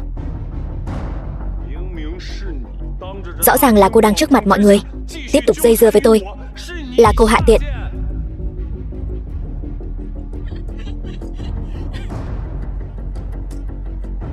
Diệp Sở Khâm, nếu tôi không có được anh, vậy thì tôi sẽ lấy mạng anh. Sở Mục Giao, cô còn dám hành hung trước mặt mọi người. Người đâu, lôi cô ta xuống cho tôi. Tôi muốn lấy mạng anh.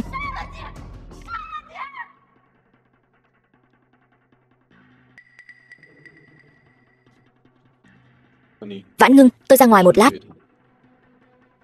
Diệp Sở Khâm, bây giờ anh đến cả giả vờ cũng không thèm nữa rồi. Giả vờ?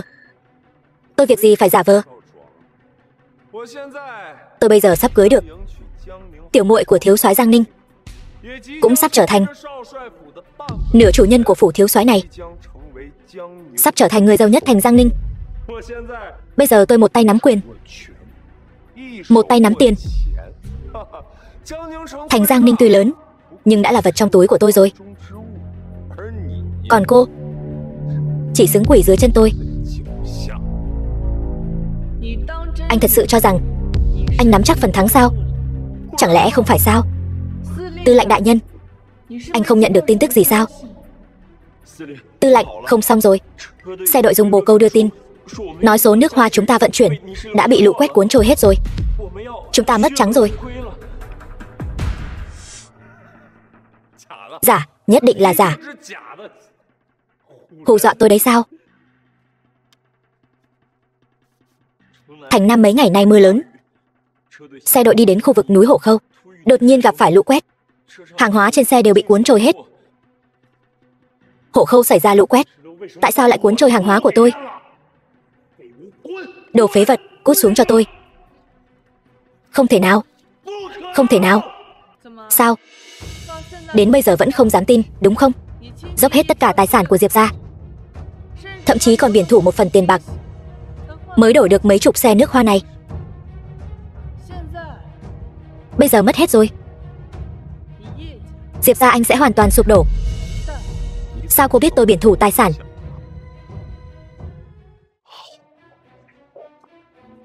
Bức thư này là cô ngụy tạo để lừa tôi, đúng không? Ngụy tạo? Con dấu trên này rõ ràng như vậy. Diệp Sở Khâm, không phải đến cả con dấu riêng của Diệp gia anh cũng không nhận ra đấy chứ?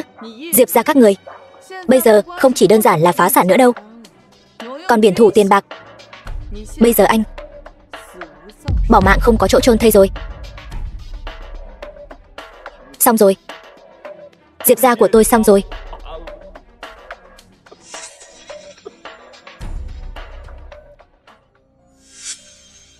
Duyệt Nhi, em mau giúp anh cầu xin anh trai thiếu soái của em. Em sẽ không trơ mắt nhìn anh bỏ mạng, đúng không, Duyệt Nhi? Không phải nói chứ, anh cũng thật coi trọng bản thân mình đấy.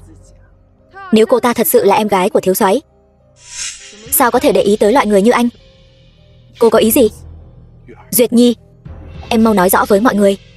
Em chính là em gái của thiếu soái, em mau nói với mọi người đi. Thiếu soái xưa nay không có em gái nào cả. Không đúng. Em chính là em gái thiếu soái.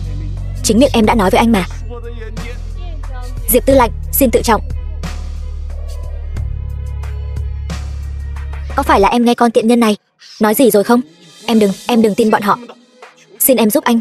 Em nói với người anh thiếu soái một tiếng, tiền quân lương anh sẽ trả ngay.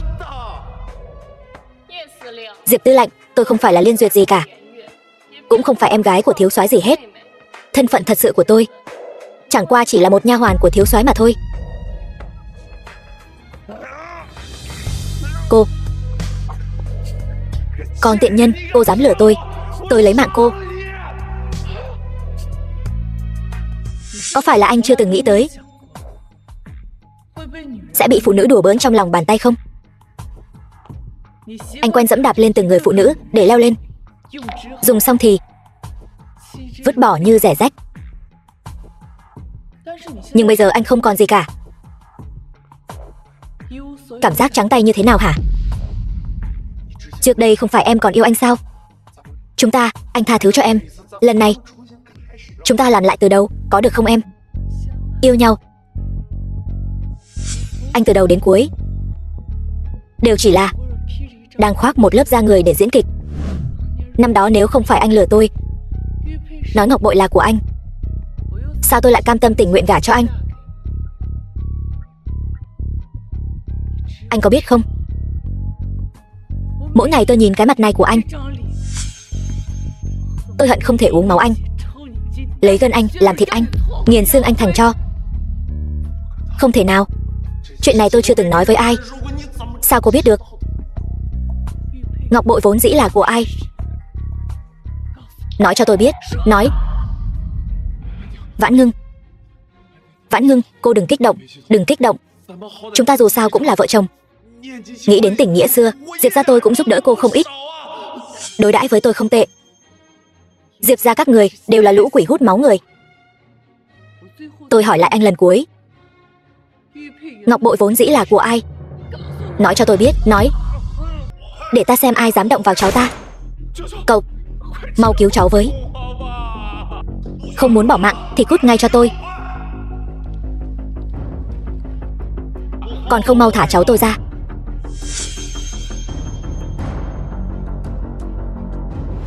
Lưu Thân, Đề đốc Giang Ninh. Vãn Ngưng. Đàn ông mà, 3 vợ 7 thiếp cũng là chuyện thường tình. Sở Khâm cũng là môn sinh đắc ý của phụ thân cô, vốn dĩ là một giai thoại đẹp.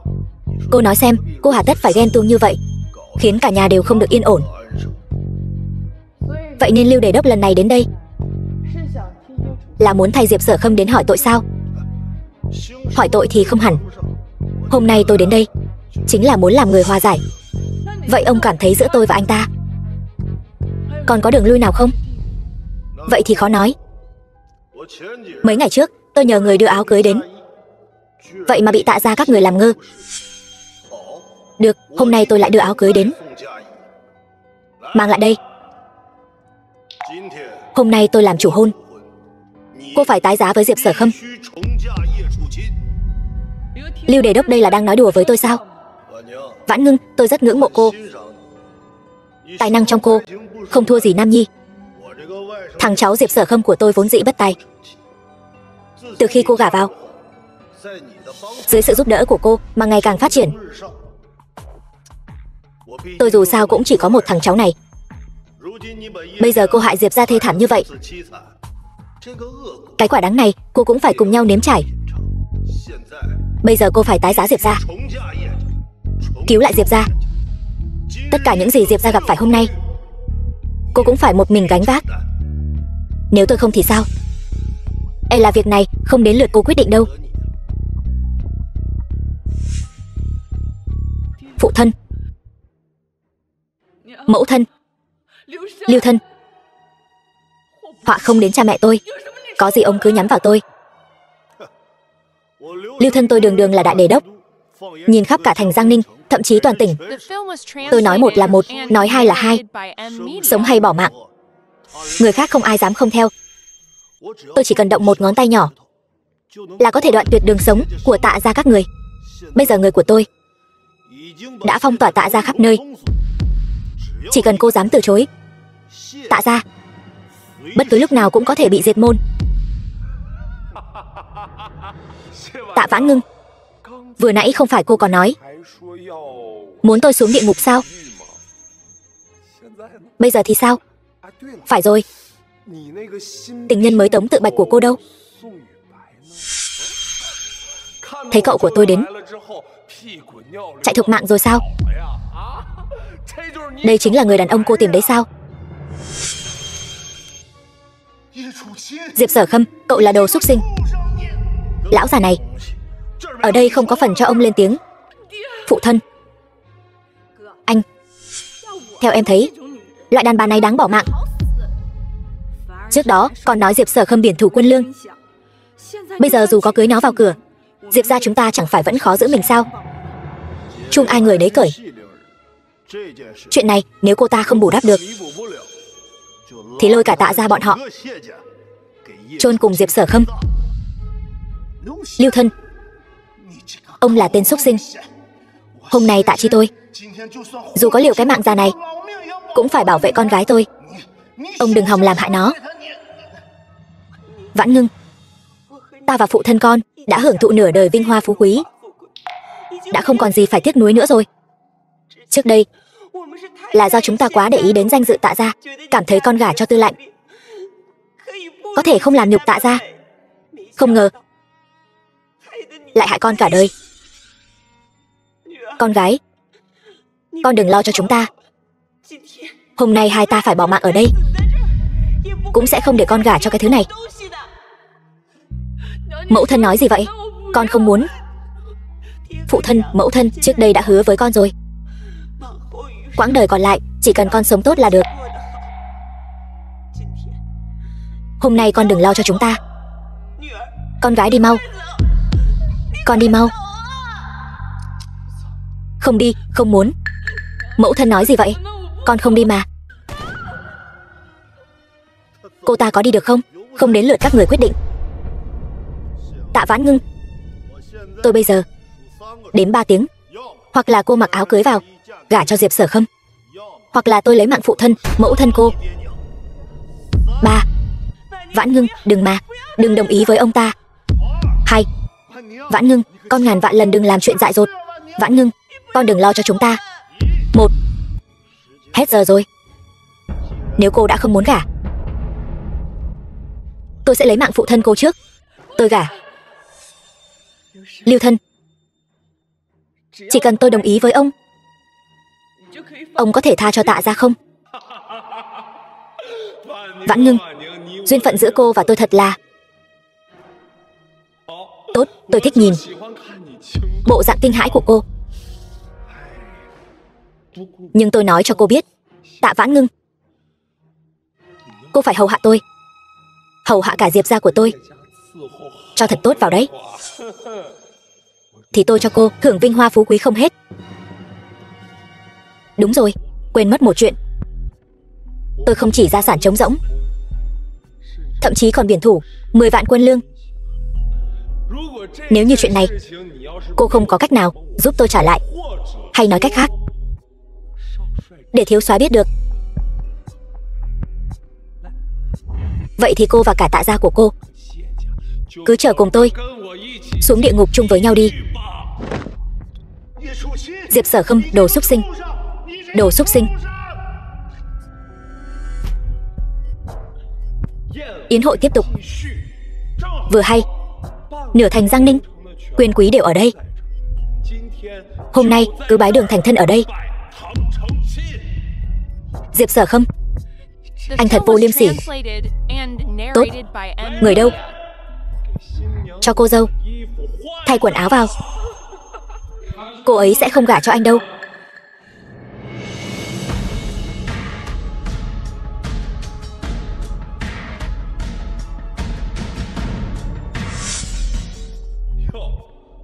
Tống Tự Bạch, vừa nãy không phải cậu cụp đuôi chạy rồi sao? Sao? Về đây làm chó nhà có tang sao? Cậu muốn bỏ mạng sao? Dám mặc quân phục của thiếu soái nghênh ngang ngoài đường, cái này là muốn mất đầu đấy. Anh về rồi.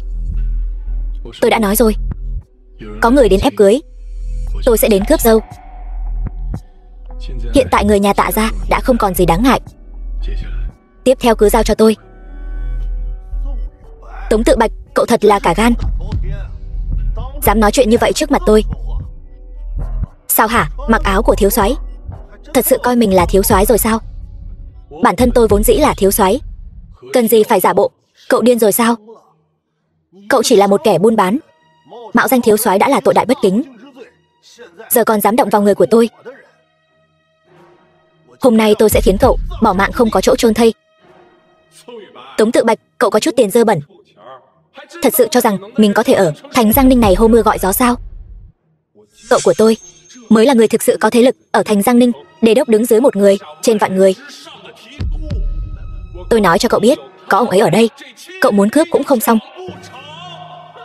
Không sai, cậu chỉ là một thương nhân thấp kém. Tôi nghiền bỏ mạng cậu giống như nghiền bỏ mạng một con kiến vậy, đơn giản. Tôi còn nói cho cậu biết, nếu như Diệp gia bị hủy hoại trong một ngày, thì sẽ lôi kéo cả Tạ gia chôn cùng với Diệp gia. Lưu thân, ông cho rằng hôm nay tôi chỉ vì Vãn Ngưng mà đến thôi sao? Không vì người phụ nữ nhỏ bé của cậu, cậu còn có thể vì ai nữa chứ? Ông có nhận ra cái này không? Đây là quân lệnh. Đúng, đây là quân lệnh do đích thân thiếu soái ban xuống, nói là muốn bắt ông. Rốt cuộc là ai? Cậu này.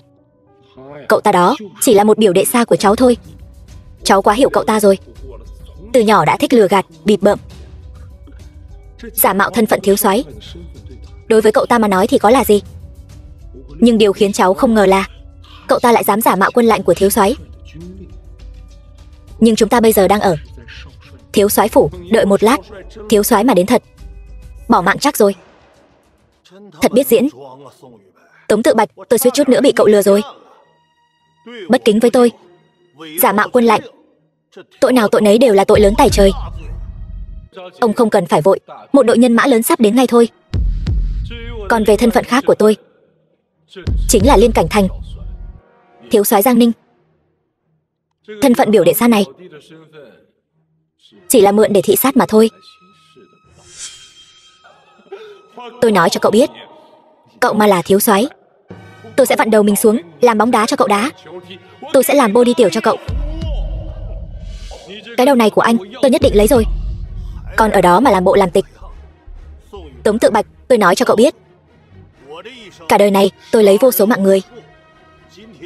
Hôm nay cậu nhất định sẽ trở thành vong hồn dưới súng của tôi. Đề đốc, không xong rồi. Phủ đề đốc bị quân đội của thiếu soái bao vây rồi. Cái gì? Thật sao? Toàn bộ người nhà phủ đề đốc đều bị áp giải đến Thiên Lao, chờ đợi xử trí.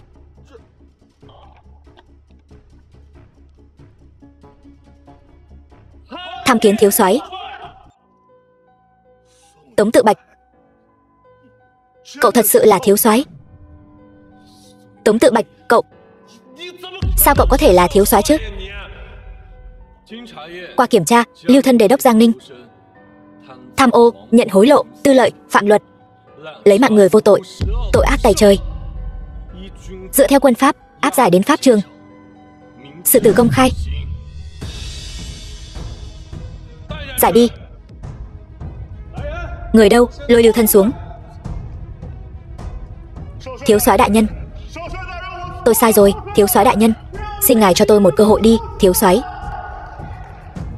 Bác trai bác gái, các người về trước đi. Anh ta tôi giao lại cho cô. Cô yên tâm, có tôi ở đây, cô không cần phải lo lắng gì cả. Tạ Vãn Ngưng, tôi dù sao cũng là tư lệnh thành Giang Ninh. Dưới tay tôi còn có một đám anh em đã cùng tôi nếm máu trên đầu lưỡi dao, cùng nhau vào sinh ra tử. Cô làm tuyệt tình như vậy, không sợ tôi báo thù sao? Thế lực của anh đã bị ta tiêu diệt hoàn toàn. Được, các người không để tôi sống yên ổn phải không? Các người đoạt đường lui của tôi. Được, vậy hôm nay chúng ta một mất một còn.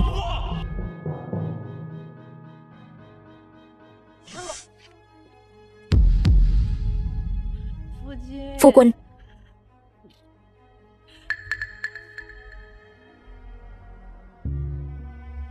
Tạ Vãn Ngưng, cuối cùng vẫn là tôi thắng. Phu quân, cuối cùng vẫn nằm trong lòng tôi. Phu quân, sao anh lại gạt em? Anh đã nói anh sẽ yêu em trọn đời trọn kiếp.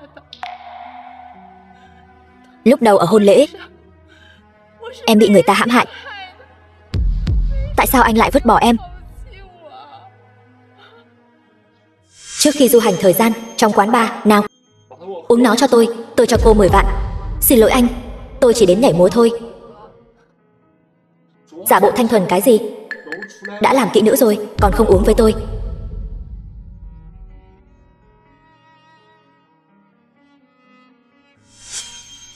Sau khi du hành thời gian, bên trong căn nhà đổ nát, Tiểu Giao, Về với anh đi. Anh muốn cưới em làm vợ. Tôi Diệp Sở Khâm, đời này kiếp này chỉ yêu mình em.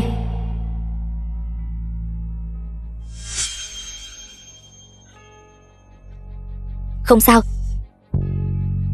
anh thất hẹn rồi. Em đến tìm anh là được. Em muốn đời đời kiếp kiếp ở bên anh.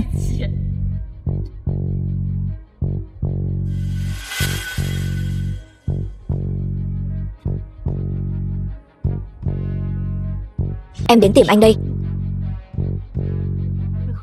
Trước khi uống canh mạnh bà, em muốn đến Tam Sinh Thạch, khắc tên của anh và em lên đó. Như vậy chúng ta có thể vĩnh sinh vĩnh thế, vĩnh viễn không chia lìa.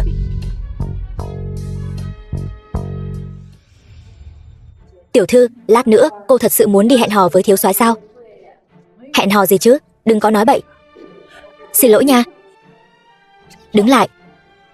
Đứng lại, được rồi. Tiểu thư, vừa nãy cái tên ăn mày kia rõ ràng là cố ý. Tại sao cô không cho tôi đi dạy dỗ nó? Lần này tôi ra ngoài cũng không mang nhiều tiền. Nhìn nó tuổi còn nhỏ, lấy rồi thì coi như cho đi. Tiệm nhỏ mới lên châm cài, hai vị ghé vào xem thử đi.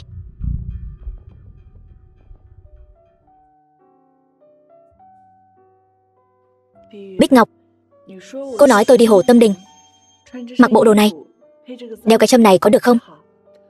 Tiểu thư trời sinh xinh đẹp, đồ gì phối cũng đều đẹp. Cái miệng thật là dẻo. Ông chủ, giúp tôi gói lại đi. Được thôi. Tiểu thư, trước đây gặp thiếu soái, sao chưa từng thấy cô trang điểm như vậy bao giờ? Cô nói bậy bạ gì đó. Tôi chỉ tùy tiện xem thôi, tùy tiện mua một cái thôi mà. Tiểu thư nói thật đi, thiếu soái giúp cô nhiều lần như vậy, cô thật sự không hề động lòng với anh ấy sao?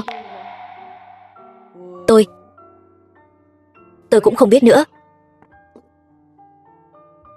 Thật ra trong lòng tôi có một người đã thích rất nhiều năm rồi. Lúc nhỏ vì lời đồn về số mệnh, tôi sống ở trang trại đến năm 8 tuổi. Ở đó tôi đã quen biết Thành ca. 10 năm trước,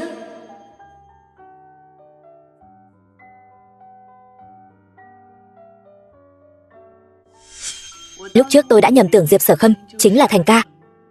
Yêu lầm suốt 10 năm.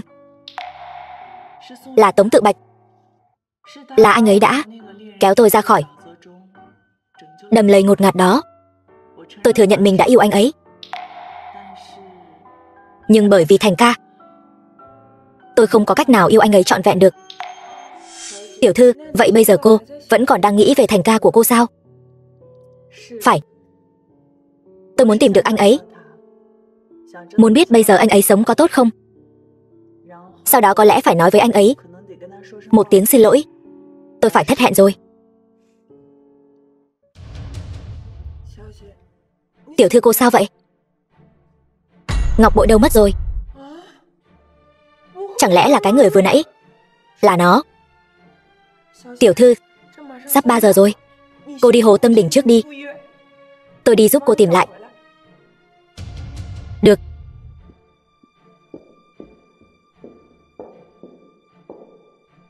Tiệm cầm đồ. Ông chủ, cái ngọc bội này đáng giá bao nhiêu tiền?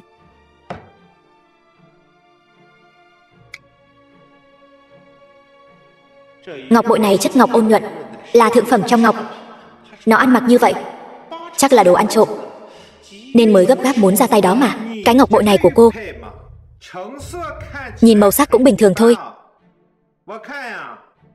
Tôi thấy chắc cũng chỉ đáng 1 đồng thôi. 1 đồng? Mở to mắt của ông ra mà nhìn xem. Ngọc bội này sao có thể chỉ đáng giá 1 đồng bạc lớn chứ? Mỗi ngành có quy tắc riêng. Thứ của cô ở chỗ tôi chỉ đáng 1 đồng bạc lớn. Cô bán hay không? Ngọc bội tốt như vậy, 1 đồng bạc lớn mà ông cũng muốn có được sao? Mơ giữa ban ngày đi. Đứng lại, bắt lấy nó cho tôi. Tôi thấy thứ này chắc là đồ ăn cắp. Tôi phải xem nó thật kỹ mới được. Đây là bánh ngọt ngon nhất của Túy Tiên lâu chúng tôi. Ngài cầm lấy cho kỹ.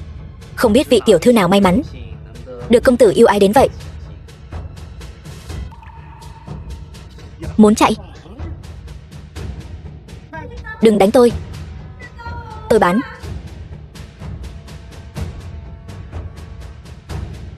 Sớm đưa cho tôi chẳng phải xong rồi sao? Tốn bao nhiêu công sức vậy chứ? Dừng tay. Giữa thanh thiên bạch nhật mà dám cướp giữa đám đông. Đưa chúng đi cho tôi. Vâng.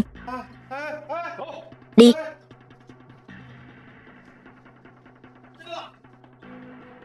Ngọc bội này là của cô sao?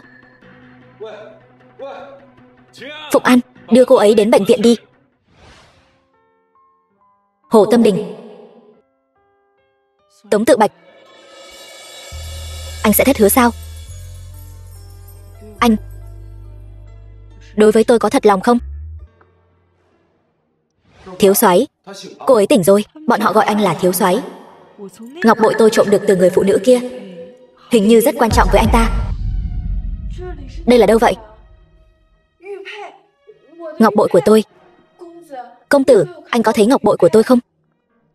Cô nói. Có phải là cái này không? Từ nhỏ tôi đã bị thương ở đâu, nên có rất nhiều chuyện không nhớ được. Đây là một người rất quan trọng đã cho tôi.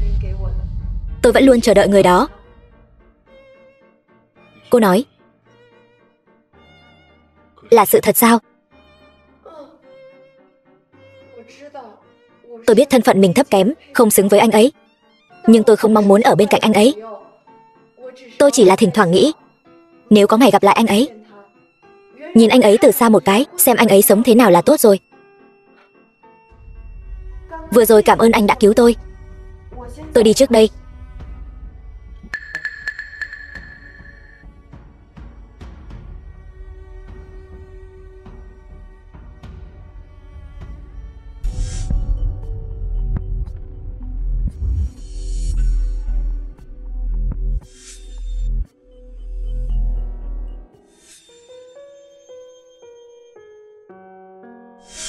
Ông chủ Tống, anh có yêu cầu gì cứ nói. Tôi nhất định sẽ cố gắng hết sức. Tôi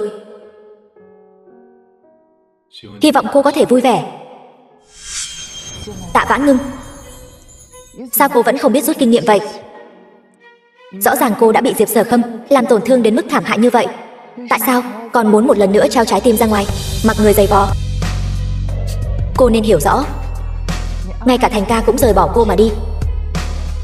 Tống Tự Bạch càng không phải là người cô có thể dựa dẫm vào.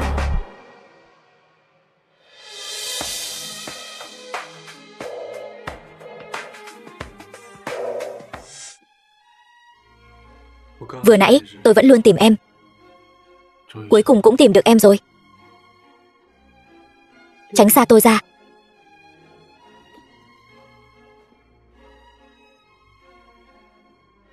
Anh làm gì vậy? Vừa rồi ở trước cửa bệnh viện tôi đều đã thấy hết rồi. Chẳng phải anh đã có người phụ nữ khác rồi sao? Anh đối xử với tôi như vậy là có ý gì?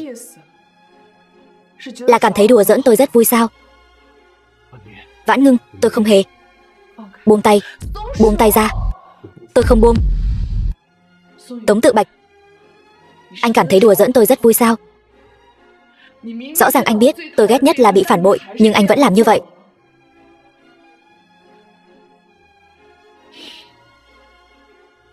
Vừa rồi thấy tôi một mình ở đó buồn bã, có phải anh cảm thấy rất buồn cười không? Cảm thấy trên thế giới này sao còn có loại kẻ ngốc như vậy, đúng không? Vãn Ngưng, tôi không có. Tôi tưởng rằng anh không giống với người khác, nhưng kết quả vẫn là như vậy.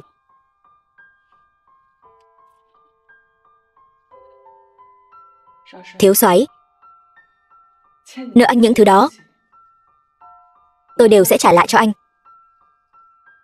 Giữa chúng ta thôi thì mỗi người một ngả đi. Buông tay. Buông ra. Nam nữ thụ thụ bất thân, anh buông ra. Tôi không buông, trừ khi em nghe tôi nói. Tôi không, anh mau buông ra. Thôi vậy, Em cứ ở nguyên tư thế này mà nghe đi.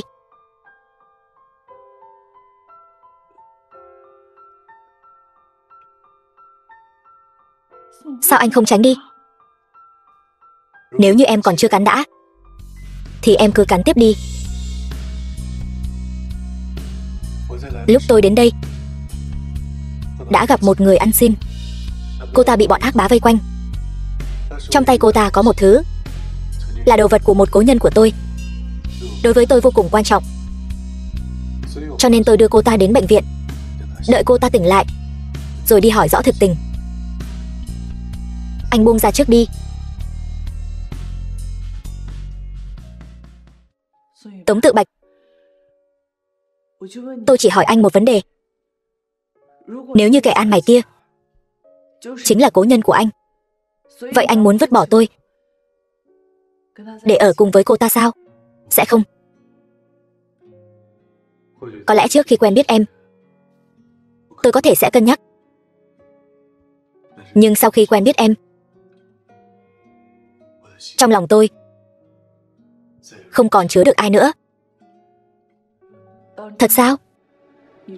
Lời này của anh sẽ không phải là... Anh vô sỉ. Đúng, tôi vô sỉ.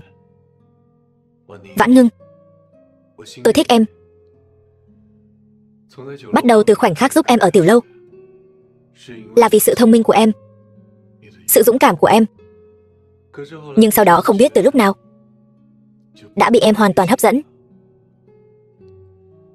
Chuyện ngày hôm nay là tôi không đúng. Rõ ràng là tôi hẹn em, còn khiến em phải đợi lâu như vậy, còn làm em đau lòng.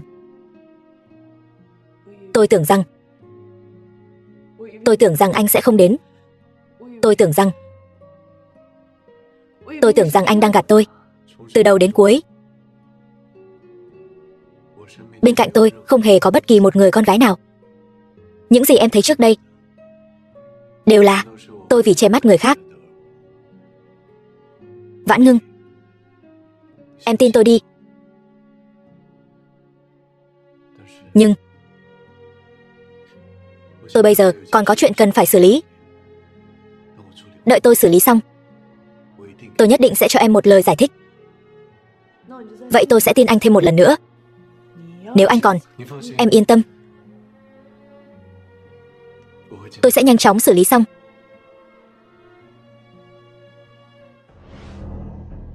Công tử, tôi sai rồi. Tôi không nên xuất hiện trước mặt Tạ tiểu thư gây chướng mắt. Bây giờ tôi sẽ đi tìm cô ấy xin lỗi. Công tử, đầu tôi choáng quá.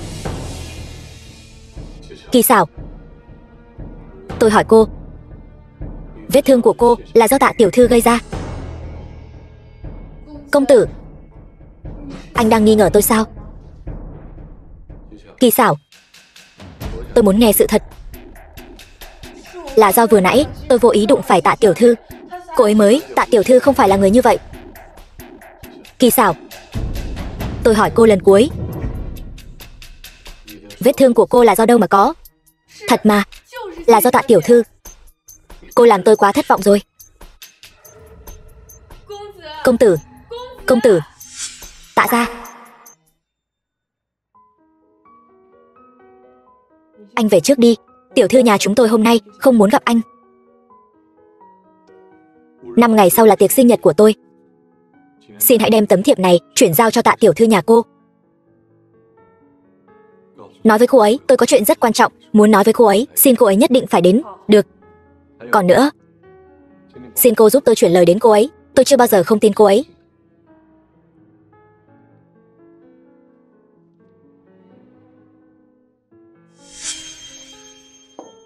Tiểu thư, vừa nãy tôi đã nói với thiếu soái rồi, nói rằng hôm nay cô không muốn gặp anh ấy, nhưng anh ấy đã đưa thiệp mời dự tiệc sinh nhật này cho tôi, nói rằng cô nhất định phải đến, nói có chuyện quan trọng muốn nói với cô.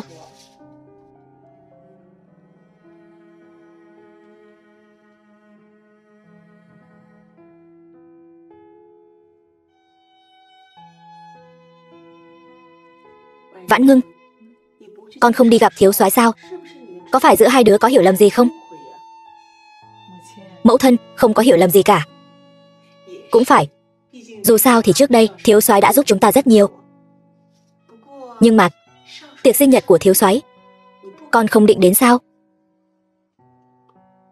Con cũng không phải là loại người không hiểu quy tắc. Tiệc sinh nhật này con chắc chắn sẽ đi. Bích Ngọc, cái ăn mày hôm đó trộm ngọc bội của tôi, cô có nhìn rõ cô ta đã đụng mặt thiếu soái như thế nào không? Không, tôi chỉ thấy cô ta vào tiệm cầm đồ, sau đó bị người của tiệm đánh đuổi ra ngoài. Lẽ nào Tống Tự Bạch nói đồ vật trong tay kẻ ăn mày chính là ngọc bội của tôi? Chẳng lẽ anh ta là thành ca của mình? Ra là vậy. Bích Ngọc, cô lại đây. Cô đi tìm ông chủ tiệm cầm đồ đi. Sau đó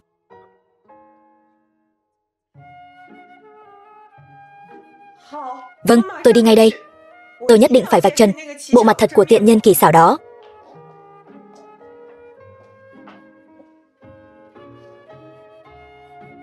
Tiệc sinh nhật của Tống Tự Bạch, chắc hẳn cô là Kỳ tiểu thư, quả không hổ danh là thanh mai trúc mã của thiếu soái, xinh đẹp tự nhiên. Khó trách khiến thiếu soái nhớ mãi không quên như vậy. Nghe nói Kỳ tiểu thư bị bệnh rồi, thiếu soái đã ở lại bệnh viện chăm sóc đến tận rạng sáng. Tôi đi theo thiếu soái nhiều năm như vậy, chưa từng thấy ngài đối tốt với ai như vậy đâu.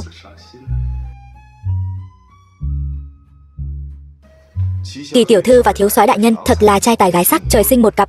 Đây là tôi nhờ người mua từ nước ngoài về, đồng hồ làm bằng ngọc bích, mong Kỳ tiểu thư vui lòng nhận cho.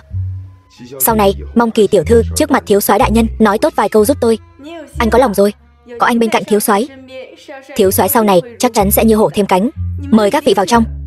Được.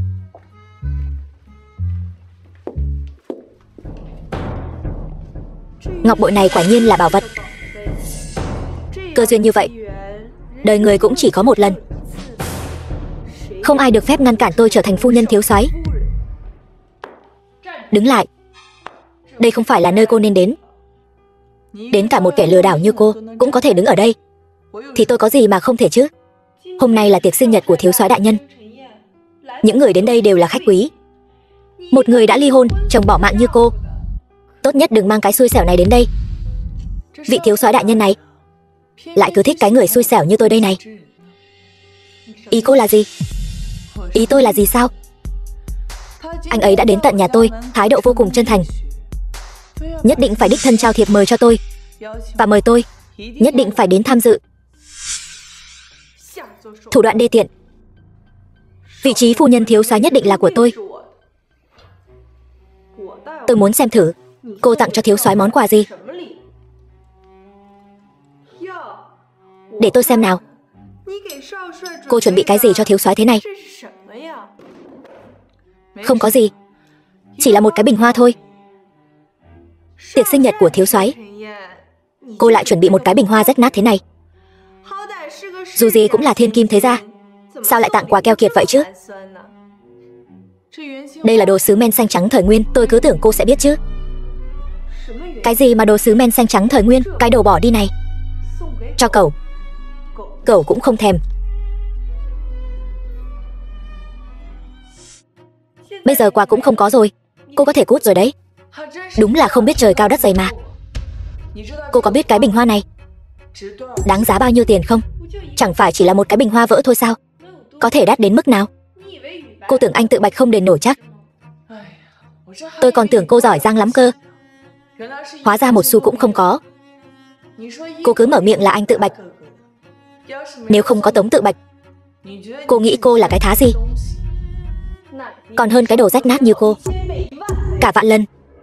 Ngoài việc giỏi hơn tôi khoản đầu thai, cô còn làm được gì nữa? Chồng cô chẳng phải cũng đã ly hôn với cô rồi sao? Giờ còn muốn dùng một cái bình hoa vỡ để thu hút anh Tự Bạch. Chỉ cần có tôi ở đây, anh Tự Bạch sẽ không thèm nhìn cô đâu. Cô nói xem, nếu Tống Tự Bạch biết miếng ngọc bội này của cô là đồ ăn trộm, cô còn có thể ở lại phủ thiếu soái không? Cô nói gì? Nếu tôi đem cái này của cô, chứng cứ tội giả mạo thân phận này, giao cho Tống Tự Bạch thì cô sẽ có hậu quả gì đây? Cô đưa cho tôi. Đang nói chuyện với ai vậy? Cô không sao chứ? Tôi chỉ đùa với cô thôi mà. Cô xem, cô dễ dàng lộ sơ hở như vậy thì diễn kịch thế nào được? Cô dám chơi tôi? Chuyện này là sao?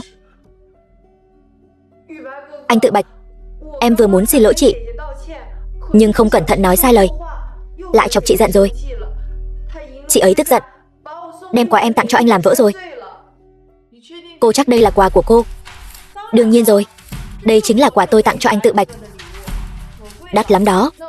Vậy tôi nói thật cho cô biết nhé, cái bình hoa này không phải của tôi, là tôi thuê của ông chủ tiệm cầm đồ.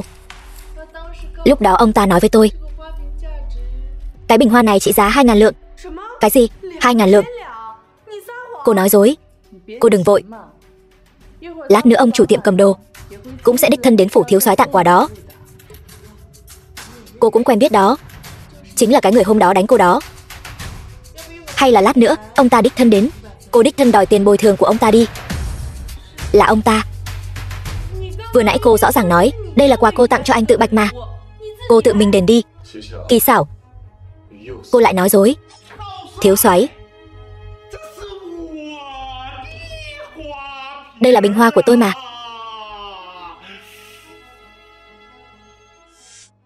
Tạ tiểu thư, không phải đã nói rồi sao, cái bình hoa này là cho cô thuê. Sao cô lại làm vỡ nó rồi? Đây chính là bảo bối của tôi đó. Ông chủ, thật sự là ngại quá. Tôi vốn dĩ là ở đây đợi anh, muốn đem bình hoa cho anh, nhưng mà vị tiểu thư này đã làm vỡ nó rồi. Là cô? Mọi người quen nhau sao? Không quen. Quen? Cô còn muốn giả bộ không quen biết sao? Cái bình hoa này chính là do cô đem đến cầm đồ đó. Ông ăn nói hàm hồ gì vậy? Tôi căn bản chưa từng đi cầm đồ. Anh Tự Bạch, anh phải tin em thật sự không quen biết ông ta. Ông chủ, cô gái này nói không quen ông, có phải ông nhớ nhầm rồi không? Không thể nào, tuyệt đối không thể nào. Hôm đó chính là cô ta đến tiệm cầm đồ của tôi để cầm chiếc bình hoa. Lúc đó tôi đã thấy màu sắc của nó không được tốt lắm, ngay tại chỗ đã mua lại. Quên rồi hả? Ông nói dối. Lúc đó tôi căn bản không cầm bình hoa, mà là ngọc bội. Anh Tự Bạch, anh nghe em giải thích, không phải như anh nghĩ đâu. Ngọc bội này chính là tình ý nồng đậm mà thiếu soái dành cho cô. Cô lại dễ dàng cầm cố như vậy. Xem ra ngọc bội này đối với cô cũng chỉ có thế mà thôi. Anh Tự Bạch, anh đừng nghe người phụ nữ đó nói bậy. Em là bất đắc dĩ. Hôm đó anh cũng thấy rồi đấy, em thật sự là bất đắc dĩ mới phải đến tiệm cầm đồ. Nếu không em thật sự không sống nổi nữa. Anh cũng không nhẫn tâm nhìn em phải ngủ ngoài đường, đúng không? Vậy nên cô nhớ tất cả mọi chuyện xảy ra ngày hôm đó. Cô căn bản không hề quên. Không, không phải như vậy. Chuyện này tất cả là vì em quá yêu anh.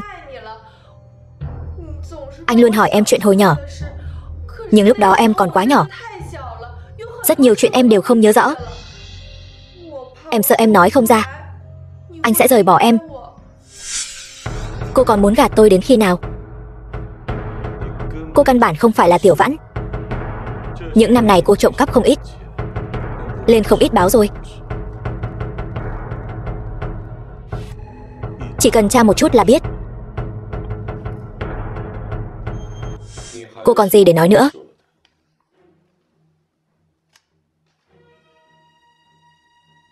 Anh phát hiện ra từ khi nào? Từ giây phút cô vu khống Vãn Ngưng. Tiểu Vãn mà tôi biết là một người có tâm tính lương thiện, tuyệt đối sẽ không tùy tiện hãm hại người khác. Sự việc đến nước này, ngọc bội của tôi nên trả lại cho tôi rồi chứ. Đây đều là kết quả do tự cô chuốc lấy, có liên quan gì đến chúng tôi? Kỳ xảo, lát nữa sẽ có người đưa cô ra khỏi phủ. Hy vọng cô sau này tự lo cho bản thân. Dựa vào cái gì chứ? Các người cao cao tại thượng, thứ tôi không có, các người cũng đừng hòng có được. Đứng lại, đừng chạy. Có chuyện gì vậy? Người đâu? Mau lên, ở đây có người bị thương rồi, mau gọi bác sĩ. Không sao. Có một chuyện anh đã muốn làm rất lâu rồi. Đây là nhẫn. Họ nói cầu hôn em. Em đồng ý mới tính là kết hôn. Em có nguyện ý cùng anh đi tiếp không? Em nguyện ý. Em nguyện ý.